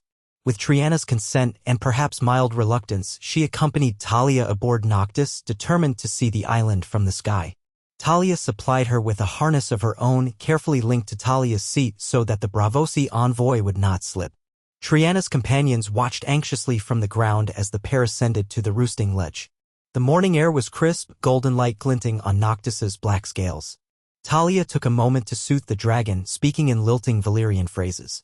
Noctis snorted, flicking her tail. Triana approached warily, eyes wide but betraying no outward fear. She is magnificent, Triana said, voice a touch breathless. She is, Talia agreed. Stay close to me, keep your weight balanced. No sudden movements. She strapped Triana's harness securely, then fastened her own. With a subtle tug of the reins, a gesture more symbolic than controlling, Talia guided Noctis toward the edge. The wind tugged at them, ruffling Triana's cloak. A hush fell over the onlookers below. Then, with a powerful push, Noctis leapt off the ledge. Triana gasped as the ground plummeted away, her grip tightening on Talia's waist. Talia felt a surge of adrenaline, that exhilaration that came each time they soared. Noctis's wings unfurled, catching the thermal updraft near the volcano's slope, lifting them higher. The settlement stretched beneath them, a collection of black stone walls and rooftops dwarfed by the towering crater. Beyond that, the ocean glimmered in morning sunlight, gently rolling toward the horizon. Triana let out a stunned laugh. Gods, I never imagined. The city looks so small from here. Talia smiled against the wind. This is how the old dragon lords once saw the world. We must be careful not to let it breed arrogance. She angled Noctis toward the coastline, letting the thermal flows carry them in a long arc. Varixes and the other dragons glimpsed them from below and, with a cacophony of roars, sprang up to join them. In moments, 5 dragons flanked one another in loose formation, their scales catching the sun in a dazzling array of color. Violet silver, emerald gold, obsidian ruby, pale lilac, and black copper. Triana craned her neck, eyes darting between the majestic creatures. I can see why the world fears you, she murmured. And yet, There is a beauty to it. They soared westward along the shoreline. Cliffs of black rock plunged into churning waters below. Smoke vents issued plumes of steam from fissures in the cliffsides. Small beaches of obsidian sand nestled between jagged outcroppings. Occasionally, Talia spotted pods of dolphins or schools of fish glimmering near the surface. The dragons soared with an ease that belied their ferocity, riding the wind currents like ancient monarchs surveying their dominion. After some time, Talia guided Noctis to circle a tall headland that marked the southwestern tip of the island. She pointed to a sheltered bay hidden behind a curve of basalt. "We plan to build a new harbor there," she said to Triana, raising her voice over the wind. "Deeper water, natural protection from storms. If we succeed, it will open more trade routes." Triana nodded thoughtfully. "I can see the advantage. With proper docks, larger merchant galleys could land safely. Braavosi vessels would be quite interested in that opportunity." The flight continued, the dragons weaving in and out of the swirling ocean mists. They spied a cluster of fishing boats not far offshore, settlers from the hold plying the waters for tuna and shellfish. The fishermen waved and Talia waved back, feeling the camaraderie that came from forging this new life on a harsh, beautiful island. Triana observed it all quietly, as though storing each detail for a report to her superiors. Eventually, Talia steered Noctis inland, passing over the black ridges that rose in twisted folds around the volcano's central crater. From above, Talia could see Rizura's group, tiny figures near a vent that glowed with subterranean fire. She wondered if they had discovered a means of calming the land's unrest. The memory of the quake still prickled at the back of her mind, a reminder that everything could shift in a heartbeat. As they began their return, Triana's voice was laced with grudging admiration. "Your domain is formidable, Talia Mager. If you can truly harness the resources here and keep your dragons healthy, you might reshape the face of the free cities." Talia tilted her head, catching Triana's gaze over her shoulder. "Might we do so peacefully, with commerce as much as fire and blood? That remains my hope." Triana did not immediately reply. When she spoke, her tone was cautious yet open. "Perhaps. Braavos was founded by those who fled Valyrian bondage. Some might say we will never accept a new Valyria. But times change. If your path diverges enough from the old empire's cruelty, you may find us reluctant allies rather than enemies." Talia felt a flicker of relief. "That is all I can ask for now." They landed amid a swirl of dust and cinders back at the courtyard, the other dragons settling nearby with powerful gusts of their wings. Triana dismounted stiffly, a mixture of exhilaration and exhaustion. The Braavosi entourage rushed to ensure she was unharmed, and she waved them off, a small, self-deprecating smile tugging at her lips. "I have never felt so alive," she admitted softly to Talia. "Or so aware of how easily death could have claimed me." Talia nodded, patting Noctis's flank. A fair summary of Dragonflight. For the remainder of Triana's stay, the envoy observed the daily life of Orion's hold, visiting workshops, overseeing the distribution of supplies, conversing with locals. She dined with Talia each evening in the half-finished Great Hall, sampling the island's stewed fish spiced with local herbs. Talia introduced her to Louise, who spoke about the settlement's progress in forging a new kind of society. She also witnessed smaller glimpses of Talia's rule, mediating a dispute between two families over farmland near a hot spring, arbitrating a scuffle among Sellswords who had too much ale, and sternly forbidding any attempt to enslave or coerce new arrivals. Each day, Talia could almost see Triana's respect deepen, though the woman kept her judgments largely private. On the final day, Triana requested a private audience. They met in Talia's small council chamber at dawn, the Braavosi envoy dressed for travel. She carried a leather folio stuffed with documents. "I have prepared an initial agreement," Triana said. "It outlines terms for limited trade cooperation and neutrality. The Iron Bank will not fund any open aggression against you, provided you keep shipping lanes free and do not expand violently into Braavosi interests. In return, we'll allow for a line of credit, modest but not negligible, for your harbor project. The interest rates reflect some risk, naturally, but it's a starting point." Talia skimmed the parchment, occasionally glancing up at Triana. "It's more generous than I expected. Though the rate is indeed steep." Triana shrugged lightly. "You're an improving entity. If your realm endures, the Iron Bank profits. If you fail, well, risk is part of the game." Talia took a moment to consider. She had to weigh the cost. The interest would be a burden on their still-growing economy, but the advantage of Braavosi backing might deter other free cities from attacking. And the harbor project was crucial. "It seems fair enough," she said at last, extending her hand. "We have an accord." Triana shook firmly. May it be the first of many. They arranged for one of Talia's scribes to draw up a final copy, stamped with an official seal. An emblem recently crafted for the new empire. 2 dragons coiled around a black volcano, with a flame at its summit. Triana eyed the seal with open curiosity as she placed her own mark, an official crest of bravos. With that, the pact was signed. Talia felt a mixture of triumph and caution. They had taken a step toward legitimacy in the eyes of a mighty power. Yet the road ahead was littered with uncertainties. Triana and her companions departed at noon. This time, Talia did not ride overhead, opting instead to let the Bravosi leave with dignity and minimal fanfare. The delegates boarded their ship, sails unfurled, and the vessel slipped away from the cove. Talia watched from the ramparts, arms folded, until the silhouette vanished into the glimmering horizon. With a slow breath, she turned away. A new chapter had begun. In the wake of Bravos' departure, construction on the new harbor accelerated. Skilled engineers, some from Pentos and others from Westeros, worked in tandem with Louis and Talia's council to design sturdy quays and breakwaters.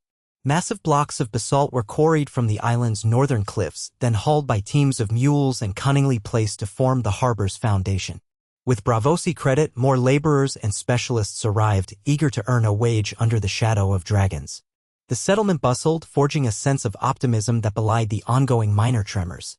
At night, Talia found her mind racing as though she couldn't quiet the hum of possibility. Sometimes she would climb atop Noctis and soar in solitary arcs around the volcano's rim. She'd peer down at the molten glow seeping through cracks in the crater. Rizura had grown increasingly cautious, leaving cryptic notes about her nighttime rituals. The ward's hold for now, one note read. Talia took what comfort she could from that. She refused to live in constant dread of geological upheaval, yet she recognized the danger was real.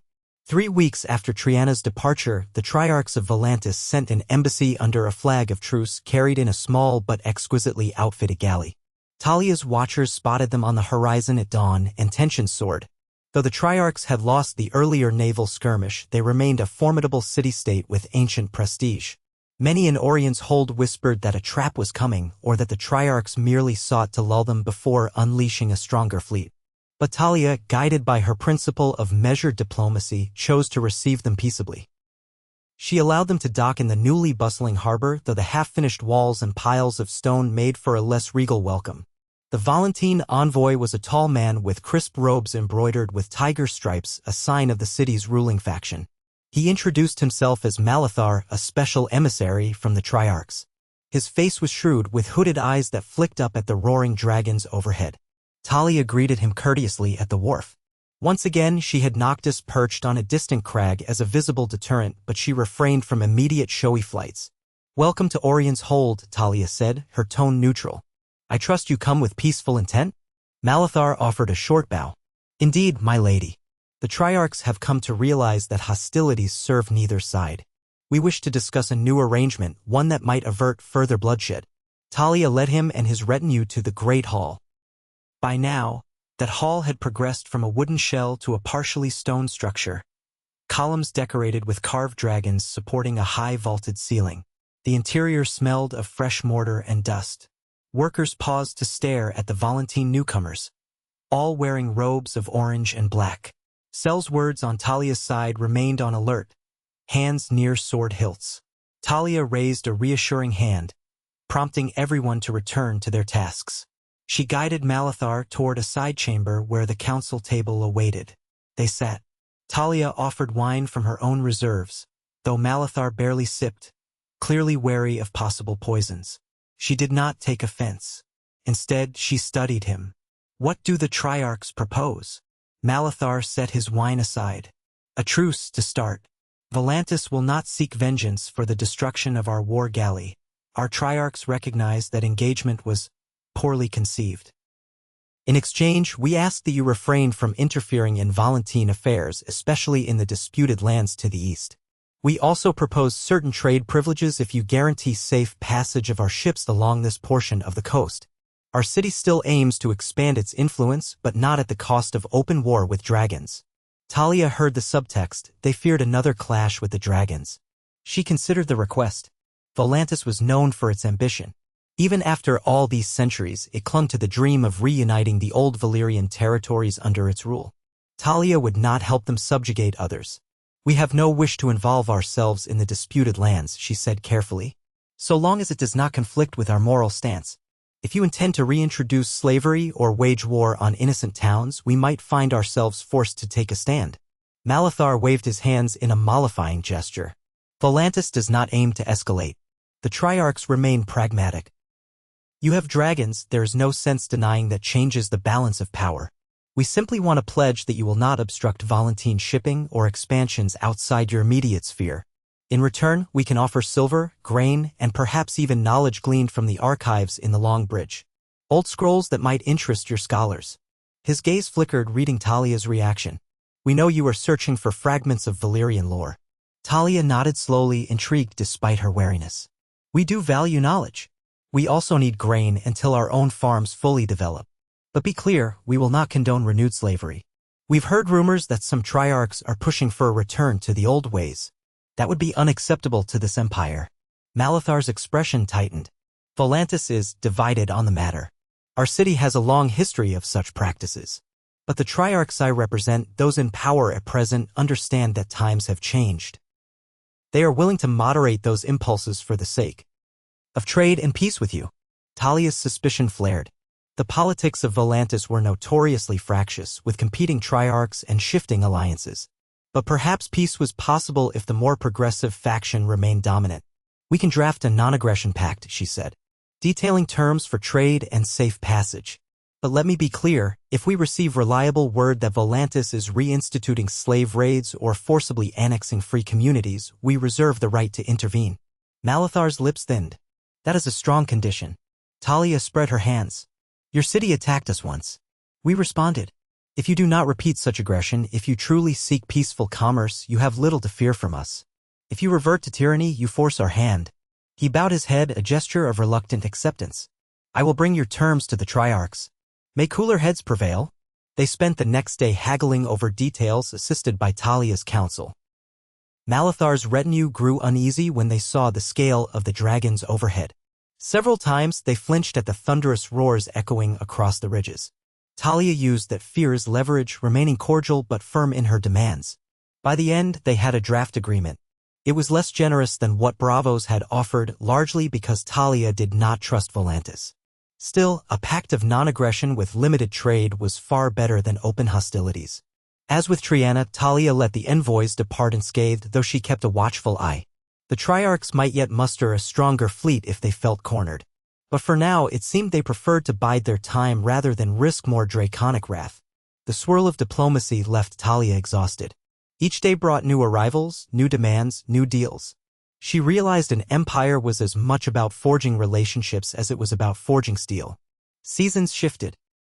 The island saw a relatively mild winter marked by frequent rains rather than snow. The harbor expanded steadily. Docks jutted into deeper water, allowing larger vessels to anchor. A small navy of converted merchant ships began to form under Talia's banner, each fitted with scorpions or catapults to deter raiders. Farms spread across the fertile volcanic slopes, producing wheat, barley, and a variety of vegetables. Herds of goats and sheep thrived on the patchy grass, though feeding the dragons remained a constant challenge.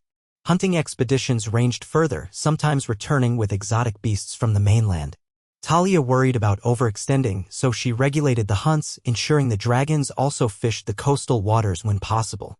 The settlement itself continued to evolve. The Great Hall gained sturdy walls of fused basalt. Residential quarters sprang up with 2- and 3-story buildings, sporting dragon motifs carved above doorways. Craftsmen hammered out a rudimentary drainage system, channeling runoff into the hot springs. A rudimentary glassworks took shape near a large vent, using geothermic heat to melt sand. At Talia's order, no slaves labored in these projects. Everyone worked as free men and women, earning wages or bartering with the empire for shelter and resources. She believed deeply that if they were to avoid the old sins of Valyria, they could not mimic its reliance on slave labor. As the settlement grew, so did the dragons. Varix's became a fearsome presence, big enough to blot out the sun when he flew overhead. His violet-silver scales darkened slightly, acquiring streaks of ash gray near the wingtips. Aelith, the emerald and gold, developed a cunning streak, often hunting alone in the island's northern canyons and surprising prey with silent dives. Drogros, the obsidian ruby, was temperamental, prone to sudden bursts of aggression. His keepers handled him with extreme caution. Nairai, pale lilac, proved swift and agile, almost graceful in flight. Yet it was Noctis who drew the most awe and trepidation. The black and copper dragon's bond with Talia ran deep. She displayed an unnerving intelligence, sometimes seeming to watch the settlement at night from atop a crag, eyes gleaming like hot coals. Talia alone could approach her without fear of being incinerated. Some in the Empire whispered that Noctis was touched by darker sorcery given her blood-hatched origins. Others revered her as a living symbol of Talia's unique authority. Either way, Talia found comfort in the dragon's presence. Noctis had become an extension of her own will, or so it often felt. They soared together frequently, patrolling the coasts, sometimes venturing across the smoking sea to glimpse the shattered ruins of old Valyria from a distance. Each time Talia gazed at those crumbling spires rising from the ashen waters, a knot formed in her chest. She feared the day some new power might rise from the cursed peninsula to challenge them.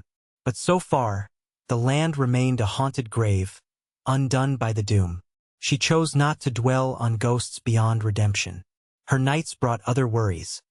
Swirling dreams of flickering shadows, ominous roars, the ground buckling beneath the settlement. She'd wake to find Noctis restless, prowling the roost ledges. Rizra's wards, she knew, were tested by each minor quake. One morning, Talia rode out to the crater's edge, where Rizra and a circle of red priests stood chanting near a ring of black stones. Strange glyphs adorned the ground, drawn in powders that shimmered with an eerie luster. Smoke drifted from cracks in the earth, carrying the stench of sulfur. "Is it holding?" Talia asked, dismounting from Noctis. The swirling wind whipped her cloak. The heat radiating from the vent made the air shimmer. Rizra was drenched in sweat, her eyes rimmed with red. "For now," she said hoarsely. But the tension grows. The wards mitigate the pressure, guiding it deeper, away from the settlement. Yet eventually it must find release. We cannot prevent the volcano from breathing forever. A red priest with a shaved head and scarlet robes turned to Talia, face etched with fervor. "Perhaps the Lord of Light could calm these fires, but it is not a trivial matter. We sense conflicting energies, old blood magic in the stone, volcanic fury, and the legacy of Valyrian forging. This land is layered with powers." Talia let her hand rest on Noctis's flank, drawing courage from the dragon's warmth.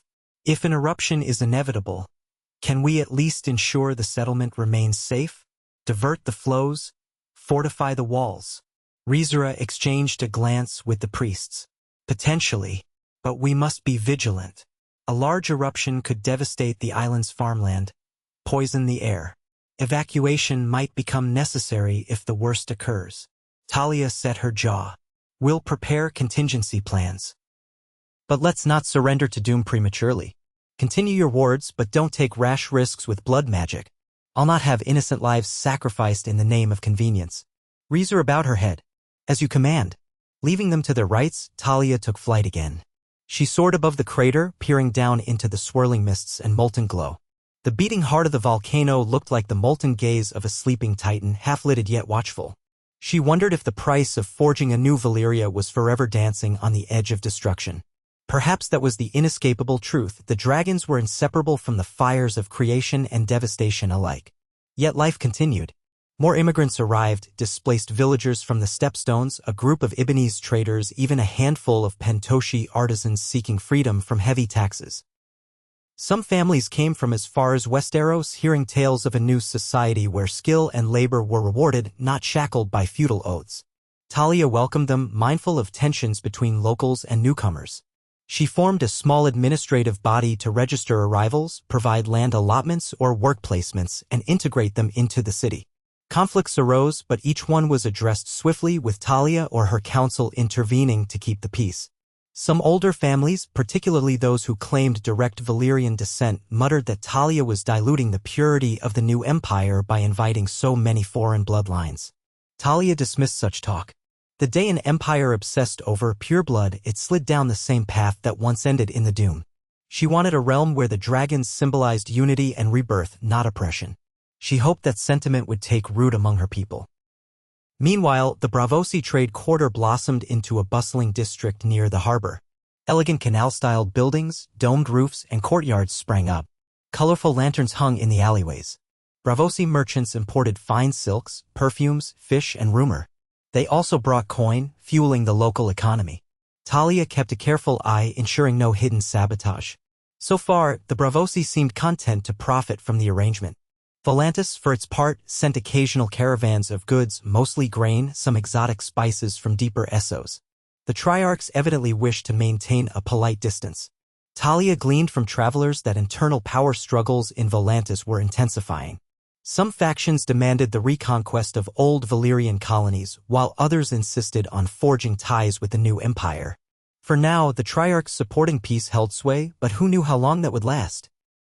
In the midst of this fragile equilibrium, a new surprise arrived under the crest of Qohor, a slender ship bearing the black goat emblem. The vessel docked on a cloudy afternoon, and from it disembarked a delegation of hooded figures. They wore robes of dark gray, each pinned with a tiny silver goat at the shoulder. Leading them was a woman who introduced herself as Master Calora, an acolyte of the Qohoric priests and a scholar of arcane relics. Her voice was low, each word carefully enunciated. She carried a staff inlaid with mother-of-pearl shaped like twisting branches. Talia received them in the great hall, curious yet wary. Qohor was famed for its worship of a dark god associated with blood sacrifice. It also had a tradition of reworking Valyrian steel, though the secrets of forging new steel had supposedly been lost. The presence of these mystics suggested something more than a mere trade mission. Master Calora inclined her head in greeting, her pale gray eyes flicking to the dragons perched beyond an archway. "We come in peace, drawn by your rumored knowledge of Valyrian enchantments. Qohor remembers the old ways. Our forges still rework Valyrian steel, though the spark to create it anew remains hidden. We wonder if you, with your dragons and your arcana, might have rediscovered that spark." Talia's heart quickened. This was a question that had haunted her from the start. Could the secrets of Valyrian steel forging be resurrected? Many believed the dragons were crucial, that the flames they exhaled possessed unique properties to meld steel and magic. Talia had read the scraps of old manuscripts, half-burned. She had begun small experiments with her blacksmiths, but nothing conclusive had emerged, only glimpses of possibility. "We've studied," Talia replied, choosing her words carefully. "We do not claim mastery." "Why do you seek it?" Calora's expression was serene. "Qohor stands guard against the horrors of the deep forest, the memory of the long night. We believe new Valyrian steel arms could shield us from future threats. We also revere knowledge. The forging arts represent humankind's triumph over the wild darkness." Talia studied her. "I share the desire to safeguard civilization. But forging new steel requires more than just knowledge. It requires the right conditions, the right flames, and perhaps more. We are cautious of any method that demands blood sacrifice." Calora's lips curved slightly. "We are not blind zealots. Qohor does practice sacrifice at times, but it is not mindless cruelty. If we find a path to forging new steel that avoids undue bloodshed, we shall gladly embrace it. Our black goat is not an indiscriminate butcher." Talia repressed a shudder at the memory of the darker Qohoric legends, heart sacrifices, calls to forest spirits. Still, forging Valyrian steel was a tempting lure. The new empire needed an edge, a source of prestige beyond the dragons. Carefully, she said, "We may be open to collaboration. But any exchange must be balanced. Knowledge for knowledge. We want what Qohor can teach of forging steel or runic weaves. We also want your help stabilizing some of the magical forces beneath our land, if possible." Our wards strained to contain the volcano's restlessness. Calora inclined her head. "I expected such terms. Let us speak further and see where our mutual interests converge." So began a series of intense discussions between Talia's blacksmiths, Louis, Rizura, and the Qohoric delegation. They pored over old runic tablets, cross-referenced with fragments of Valyrian forging methods. Dragon's presence was key, they all agreed, specifically directed dragon flame that could achieve supernatural temperatures and fuse arcane elements into the steel. Yet controlling the process was perilous. The group set up a temporary forge near a stable vent, hoping to harness both volcanic heat and draconic flame in a controlled environment. For weeks, Talia observed as the smiths attempted to remelt broken shards of existing Valyrian steel, then hammered in fresh iron under the glow of dragon fire. Results were inconsistent. Sometimes the steel cracked, Sometimes it held, adopting new patterns in the metal's surface, shimmering waves reminiscent of old Valyrian blades. But the forging process demanded precise timing and a synergy between the smith's hammer strokes and the dragon's exhalations. Even the smallest misalignment destroyed the batch. Calora watched with unblinking fascination, sometimes murmuring incantations under her breath. Rizura hovered at the edge of the forge, chanting warding spells to contain the heat. Talia offered the assistance of Aelith, the emerald and gold dragon. She was smaller than Varix's but more patient. Under Talia's gentle guidance, Aelith breathed short, controlled bursts of flame on command. It was still a risk. If Aelith lost focus or grew startled, she might unleash a torrent of uncontrollable fire. Talia's heart hammered each time the smith stepped forward with red-hot tongs, adjusting the metal while Aelith roared inches away. Slowly they advanced. By trial and error, they produced small ingots that showed promise, steel that resisted normal breakage with swirling patterns that glimmered red and green in the light. The Cohoric scholars verified its hardness, its ability to hold an edge. More experiments ensued, refining the ratio of raw materials. They added trace amounts of obsidian dust, ground from the island's beaches, to see if that might replicate the rumored infusion of magic. Results varied. Some batches fizzled, others produced a steel that chipped. But occasionally they struck gold, forging a small dagger with the hallmark ripples of genuine Valyrian steel. When Calora tested the blade on an iron cuirass, it sheared cleanly through. The watchers gasped. Talia felt an almost childlike joy the first time she held that newly forged dagger. The patterns in the steel seemed to flow like a living river. The blade felt impossibly light, yet strong. A hush fell over the forge. Could it be that they stood on the cusp of reviving one of Valyria's greatest lost arts, without the monstrous atrocities rumored to have fueled it in old times? Calora gently cradled the blade, her eyes shining. Remarkable. We have proven it can be done, at least in small scale. With practice, we may forge swords, axes, even entire suits of armor if we dare. But it will demand a consistent process. And dragons. Rizura arched a brow. Of course, dragons. And the skill not to immolate ourselves in the attempt. Talia smiled despite the tension. She felt a glimmer of pride in her people's ingenuity. Let's record every step carefully. This knowledge belongs to the new empire. If Cohor wishes to partake, we'll negotiate fair terms. But we must not let it fall into unscrupulous hands. Calora nodded. Agreed. We have no desire to see bandit lords or slavers brandishing new-forged Valyrian steel. Cohor stands with you on that. They sealed their preliminary success with a modest celebration in the Great Hall: wine, roast goat, fruit pies from the orchard. The Cohoric delegation mingled with Talia's council, toasting this small but historic achievement. Even so, Talia sensed undercurrents of caution. The forging of new steel would shift the balance of power across Essos if widely known. Rivals might come in force to seize or sabotage the knowledge.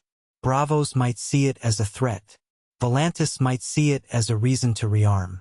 The knowledge would need to be guarded carefully. No sooner had the forging triumph spread through the settlement than Rizura came to Talia with grave tidings. Late one evening, while the rest of the city dined or slept, she intercepted Talia in a torchlit corridor near the roosts. The Shadowbinder's face was pale, her eyes haunted. "I've had visions," she breathed, voice quivering, "of a quake far stronger than any we've known. The wards won't contain it. Something deeper stirs, a swirl of old power. We must prepare to evacuate." Talia's blood ran cold. She steadied Rizura. "When? How soon?" "It's not precise. Days or weeks. But the signs are building, the tremors converging. The wards hamper the natural flows, like a cork in a geyser. Eventually, the pressure breaks free. The mountain will roar." Talia felt an old fear coil in her belly, memories of the Doom's legends. Yet she forced calm. "We'll have emergency plans.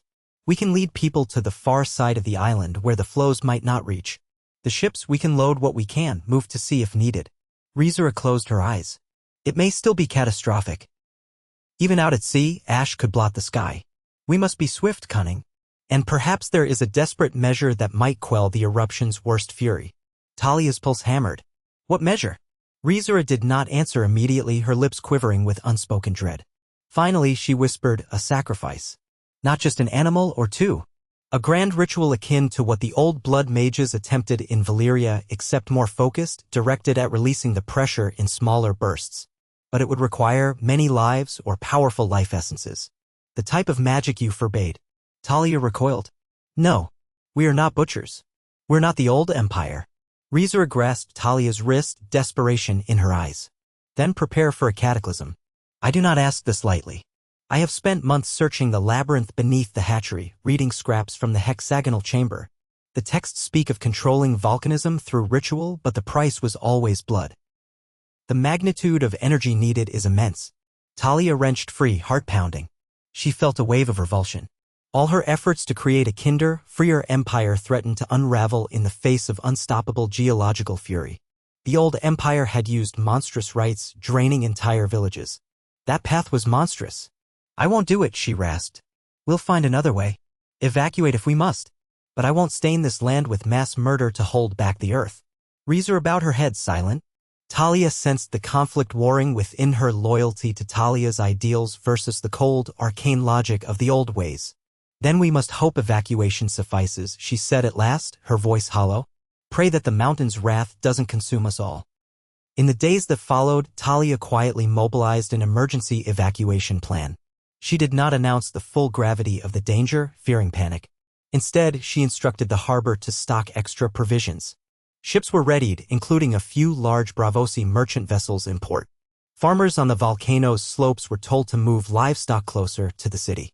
Guard captains quietly practiced protocols for guiding civilians out of harm's way. Only the council knew the full story. The tension grew as tremors rattled the island with increasing frequency. The ground sometimes shook 2 or 3 times a day, dislodging rocks, sending dust swirling from rooftops. Cracks began appearing in older structures. Louis orchestrated repairs, reinforcing supports. Reborn and her circle performed frantic warding rituals, but Talia could see the exhaustion etched into their faces. Finally, on a stormy afternoon, the city was rocked by a violent jolt that knocked people off their feet. Talia was in the courtyard, feeding scraps to Drogros, when the ground heaved. She stumbled, grabbing a stone ledge for support. Drogros shrieked, rearing onto his hind legs, wings flaring. All across the settlement, screams erupted. Buildings swayed, stone blocks crashing. In the harbor, moored ships banged against the docks, rigging snapping in the tumult. Overhead, the sky churned with thunderclouds. Then came a deep, thunderous roar from the volcano, as if the earth itself bellowed. A column of smoke and ash blasted upward from the crater, twisting into a monstrous plume that darkened the sky. Red embers danced in the swirling cloud. Lightning crackled within. Talia felt her blood turn to ice. This was it. The eruption had begun. A wave of heat washed over the city, stinking of sulfur. Stones rained down, small pumice and ash at first, then larger chunks. People ran for shelter. Talia sprinted to the great hall, calling for the evacuation plan to commence. Bells rang, their clang echoing in the smoky air. The dragons screeched overhead, confused and agitated. Varixes loosed a stream of flame at the sky as though challenging the volcano itself. Reborn staggered in, coughing on ash. The ward's broken, there's no containing it now. We must flee to the harbor, get everyone on ships or to the far side of the island.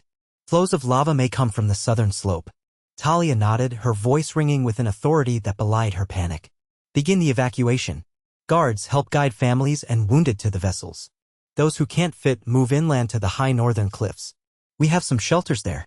Take all the provisions you can carry. Sellswords scrambled to obey. People shouted, children wept, animals bellowed in terror. The air was thick with swirling ash, turning midday into twilight. Talia rushed to the roosting ledge, calling for Noctis. The black and copper dragon swooped down, trembling with agitation. Talia mounted quickly, ignoring the way ash stung her eyes. She needed to guide the other dragons, keep them from raging uncontrollably. She soared over the settlement, her heart twisting at the chaos below. Citizens raced through the streets, covering their heads with cloaks or baskets. Some cowered in doorways, uncertain where to go. She roared commands for them to move to the harbor. At the harbor itself, pandemonium reigned as thousands pressed toward the piers. Ships, large and small, attempted to embark, but the churning sea threatened to capsize them if they overloaded. Talia bellowed at the captains to organize. The Bravosi quarter, ironically, was better prepared. Bravosi merchants had already begun loading their own vessels, and to Talia's relief, they permitted locals to board, though space was limited. Talia realized that many might not escape unless the city coordinated. She swept low, shouting instructions to her men to corral the crowds to load quickly but methodically. The volcano roared again. A surge of molten rock began pouring from a fissure on the southern slope, glowing like a river of blood. Smoke and superheated gas billowed forth. Talia saw it from the sky, and her stomach lurched. Entire swaths of farmland would be incinerated. If the flow reached the city walls, all would be undone. She scanned the horizon. Perhaps the topography would guide the lava away from the heart of the settlement, but she wasn't certain. She spied a group of Cohoric delegates near the forge. They looked torn between fleeing and salvaging the forging equipment they had so painstakingly set up. Talia dove in. "Leave it," she yelled. "Get to the ships or the cliffs." Calora, tears streaming through ash-streaked cheeks, nodded. One of her attendants reached for the newly forged steel blade on a rack, then turned and bolted after the group. Even in calamity, it seemed they wouldn't leave that precious artifact behind. Talia flew next toward Rizra's vantage by the Great Hall. "How fares the northern cliff route?" she shouted down. Rizra coughed in the ash. "Still passable. I sent 200 or more that way. But the air is thick. They must hurry." "I'll cover them," Talia called, urging Noctis onward. She soared over the northern approach, glimpsing columns of evacuees trudging uphill. She guided them via shouts and gestures, ensuring they found the ridges that might be safe from lava flows. The dragons circled overhead, occasionally swooping in to clear obstacles or frighten away panicked animals. In the confusion, Talia lost sight of the other dragons for a moment, but then saw Varixes and Nyrae leading a wave of refugees to the harbor, their silhouettes like black angels in the ashen sky. Hours passed in a blur of chaos. The sun vanished behind the ash cloud, turning the sky a lurid orange-gray. Fiery debris rained intermittently. The ground shook with aftershocks. Streets cracked, sending plumes of sulfurous steam high into the air. Talia's eyes burned, her throat raw from shouting. Yet she continued orchestrating the evacuation, moving from one crisis to the next. She found a collapsed building with trapped children, used Noctis's claws to rip aside beams. She discovered a group of terrified goats pinned behind a rockslide. She coaxed Aelith to carefully melt a path for them. Everywhere, she tried to keep hope alive, to keep her people from succumbing to despair. By nightfall, though the ash-choked sky scarcely changed color, most of the settlement's inhabitants had reached the harbor or the northern cliffs. Some ships had sailed away already, carrying hundreds. Others remained, loaded to capacity. A cluster of folks huddled in the largest stone structures near the water, uncertain if they dared attempt the crossing in such conditions. Talia landed in the courtyard, stumbling off Noctis, coughing violently. Rizra rushed to her side, face smeared with soot. "The lava flow is closer," she gasped. "We can see the glow from the southern wall. Fire pulses in the cracks. The city might be lost." Talia steadied herself. "Then let's save as many as we can. Is there time to direct them all onto ships or up the cliffs?" Rizra hesitated. "Some are too weak or injured to climb, and the ships are nearly full. We might have to make multiple trips or—" A thunderous explosion cut her off. The volcano erupted anew, spewing a pyroclastic surge from its side, a glowing, fast-moving cloud of superheated gas and volcanic material. It blasted through a ridge near the southern farmland. Talia's stomach lurched. That kind of surge could race down the slope at lethal speeds, incinerating anything in its path. There was no outrunning it on foot. She seized Rizra's arm. "We have to warn them. Get them to the harbor now." Rizra nodded, sprinting off to rally the stragglers. Talia leapt back onto Noctis. The dragon roared, rearing.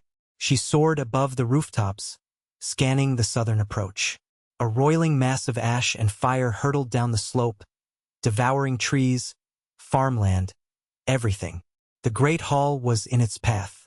Talia realized with horror that the hall, her seat of power, the symbol of their new empire, would be swept away in minutes, and any souls left there would perish. She spotted a cluster of refugees, some who had tarried, presumably searching for belongings or loved ones. Talia dove, screaming at them to run. At the sight of the oncoming cloud, they scattered in terror. Talia landed, physically dragging an old woman to her feet. "Come on," she yelled. Go! As they fled, Talia glanced over her shoulder. The pyroclastic flow was alarmingly close. She could feel the heat on her face. Her eyes stung. Noctis roared in defiance, as though to challenge the unstoppable wave of death. Talia realized she might not escape it on foot if she lingered. She shoved the old woman toward a group of running evacuees and mounted Noctis again. The dragon's wings beat furiously, lifting them off the ground. The pyroclastic cloud slammed into the great hall with an ear-splitting roar, smashing walls, disintegrating stone under the onslaught of scorching gases. In moments, the entire structure was engulfed, reduced to rubble and swirling fire. Talia circled wide, tears mingling with ash. All her dreams, her seat of governance, devoured in an instant. But the people were more important. If enough survived, the empire could be rebuilt. She guided Noctis along the final evacuation route, ensuring no one remained behind. By the time she reached the harbor, stinging ash fell like black snow. Several ships had already pushed off. Crowds on the piers beckoned desperately, screaming for last-minute passage. The water itself was choked with floating pumice and debris. Talia landed near the pier, directing as many as possible onto the few remaining boats. "We'll regroup at sea," she called. "Sail north around the island or head to the main." A sudden quake threw her off balance. She stumbled into a crate, bruising her shoulder. Noctis roared, scraping the pier with her claws to maintain footing. The pier began to crack. With a jolt, the wooden planks dropped several feet, letting water surge over them. People screamed, panicking. Talia fought her way to a vantage point. "Remain calm. We'll—" Another boom shattered the air. She spun to see a fountain of lava erupt from a new fissure near the harbor entrance. Molten rock rained down, sizzling as it hit the water. A merchant vessel moored there took a direct hit, bursting into flames. Crew members leapt overboard, crying out. Talia's mind spun with horror. The city was being destroyed piece by piece. She had to act. All who can still flee by foot head to the northern cliffs. She yelled over the chaos. "Those who can sail, cast off now. We'll meet offshore." Some obeyed, but others panicked. Talia mounted Noctis again. Through the smoke, she glimpsed Varix's overhead, guiding a group of evacuees with terror-laced roars. A part of her recognized that this was the final hour for Orion's hold as they knew it. The city's ramparts groaned and collapsed, hammered by quakes and volcanic bombs. Buildings of basalt and timber burned fiercely. Ash choked the sky, turning day to night. In the swirl of devastation, Talia could barely see. She soared low to the ground, scooping up a small child with Noctis's foreclaw, depositing the terrified boy onto a boat's deck. Her heart ached at each new tragedy. So many had put their faith in her leadership. She had led them here, promised safety. Now nature's fury was ripping their home apart. Eventually, Talia realized continuing rescue efforts in the city center was suicidal. The pyroclastic surge consumed entire districts. Lava flows advanced from the south, incinerating farmland. Fire rained from the sky. Coughing, eyes streaming, Talia urged Noctis to climb above the worst of the ash. In her final pass, she saw battered ships leaving the harbor. Survivors had crammed into them, drifting into open water. A line of refugees struggled north on foot, aided by sellswords who lit torches in the dark gloom. Talia took one last glance at the harbor. Now a tangle of burning wreckage, half-submerged docks. She swallowed a sob. Orion's hold was effectively destroyed. With a trembling breath, she circled toward the northern cliffs. The rocky highlands there stood above most lava flows, and if the wind blew right, the pyroclastic surges might not reach them. She found hundreds of survivors huddled in improvised caves or behind ridges. Some looked up as Noctis landed, crying out in relief. Talia dismounted, staggering in exhaustion. Rizura and Louise rushed to her, covered in soot. "We have maybe 500 here," Louise gasped. "Another 2,000 or more took to the ships. I don't know about the rest. Some might still be out there, or they fled on their own." Talia's legs nearly gave out. She leaned on Noctis for support. They had nearly 4,000 people in the settlement, plus more who'd arrived recently. Even if half had escaped, that meant countless dead or missing. She forced her anguish down, focusing on survival. "We have to keep them safe through the night. The ashfall is relentless." Rizura wiped her sooty face, tears cutting pale lines through the grime. We've guided them into the largest cave systems. The goats and livestock are mostly gone. We have some emergency food. The air is foul, but it's better than the city. The pyroclastic surges shouldn't reach here unless the eruption worsens. As if on cue, another shudder rippled through the ground. The volcano spat more lava, but the flow mostly streamed south and east now, missing the cliffs. Talia cast a final glance behind them. The once proud settlement was engulfed in a fiery haze, an orange glow pulsing with each fresh explosion. So many hopes and dreams turned to ash. She clenched her fists. "We'll rebuild," she murmured, voice thick with emotion. "If we survive, we rebuild." Night dragged on in a tortured vigil. The sky wept ash, turning the ground gray. Survivors coughed and choked, their clothing stiff with cinders. Talia moved among them, offering what reassurance she could, distributing water, encouraging them to breathe through damp cloth. She allowed the dragons to roost on a rocky outcrop above the caves, away from the throng, but close enough to deter any threats. The exhausted beasts rumbled softly, their eyes flashing in the fire-lit darkness. She wept, hugging Nairai's slender neck as the dragon whimpered, unsettled by the chaos. In the morning, if it could be called that, under the layered ash cloud, the worst of the eruption had subsided. Lava still glowed in channels across the southern horizon, but the pyroclastic blasts seemed to have ceased. The entire sky was a murky haze, sifting black snow. Talia ventured to a vantage point with Rizura, Louise, and a handful of others. They gazed upon the ruin. Orion's hold was gone. The great hall lay in collapsed slag, the harbor a scorched basin. Only a few jagged spires remained, blackened husks of towers spitting flames from vents. Even from this distance, the heat shimmered in the air.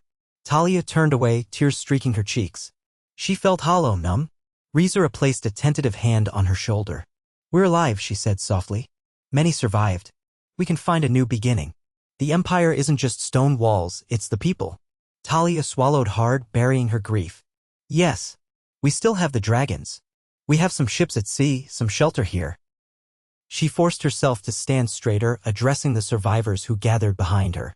The hush was immense. All eyes locked on her. Children clung to weeping parents, wounded men gritted their teeth. They needed hope. In a voice rough from ash, she called out, "We have endured a great tragedy. Our home is lost. But we are not. We are the new Valyria, our spirit, our unity. We carry it wherever we go. We will mourn our dead, honor their memory, and we will rise from the ashes. Perhaps not here, but somewhere. The dragons still live, and so do we. Together, we will rebuild."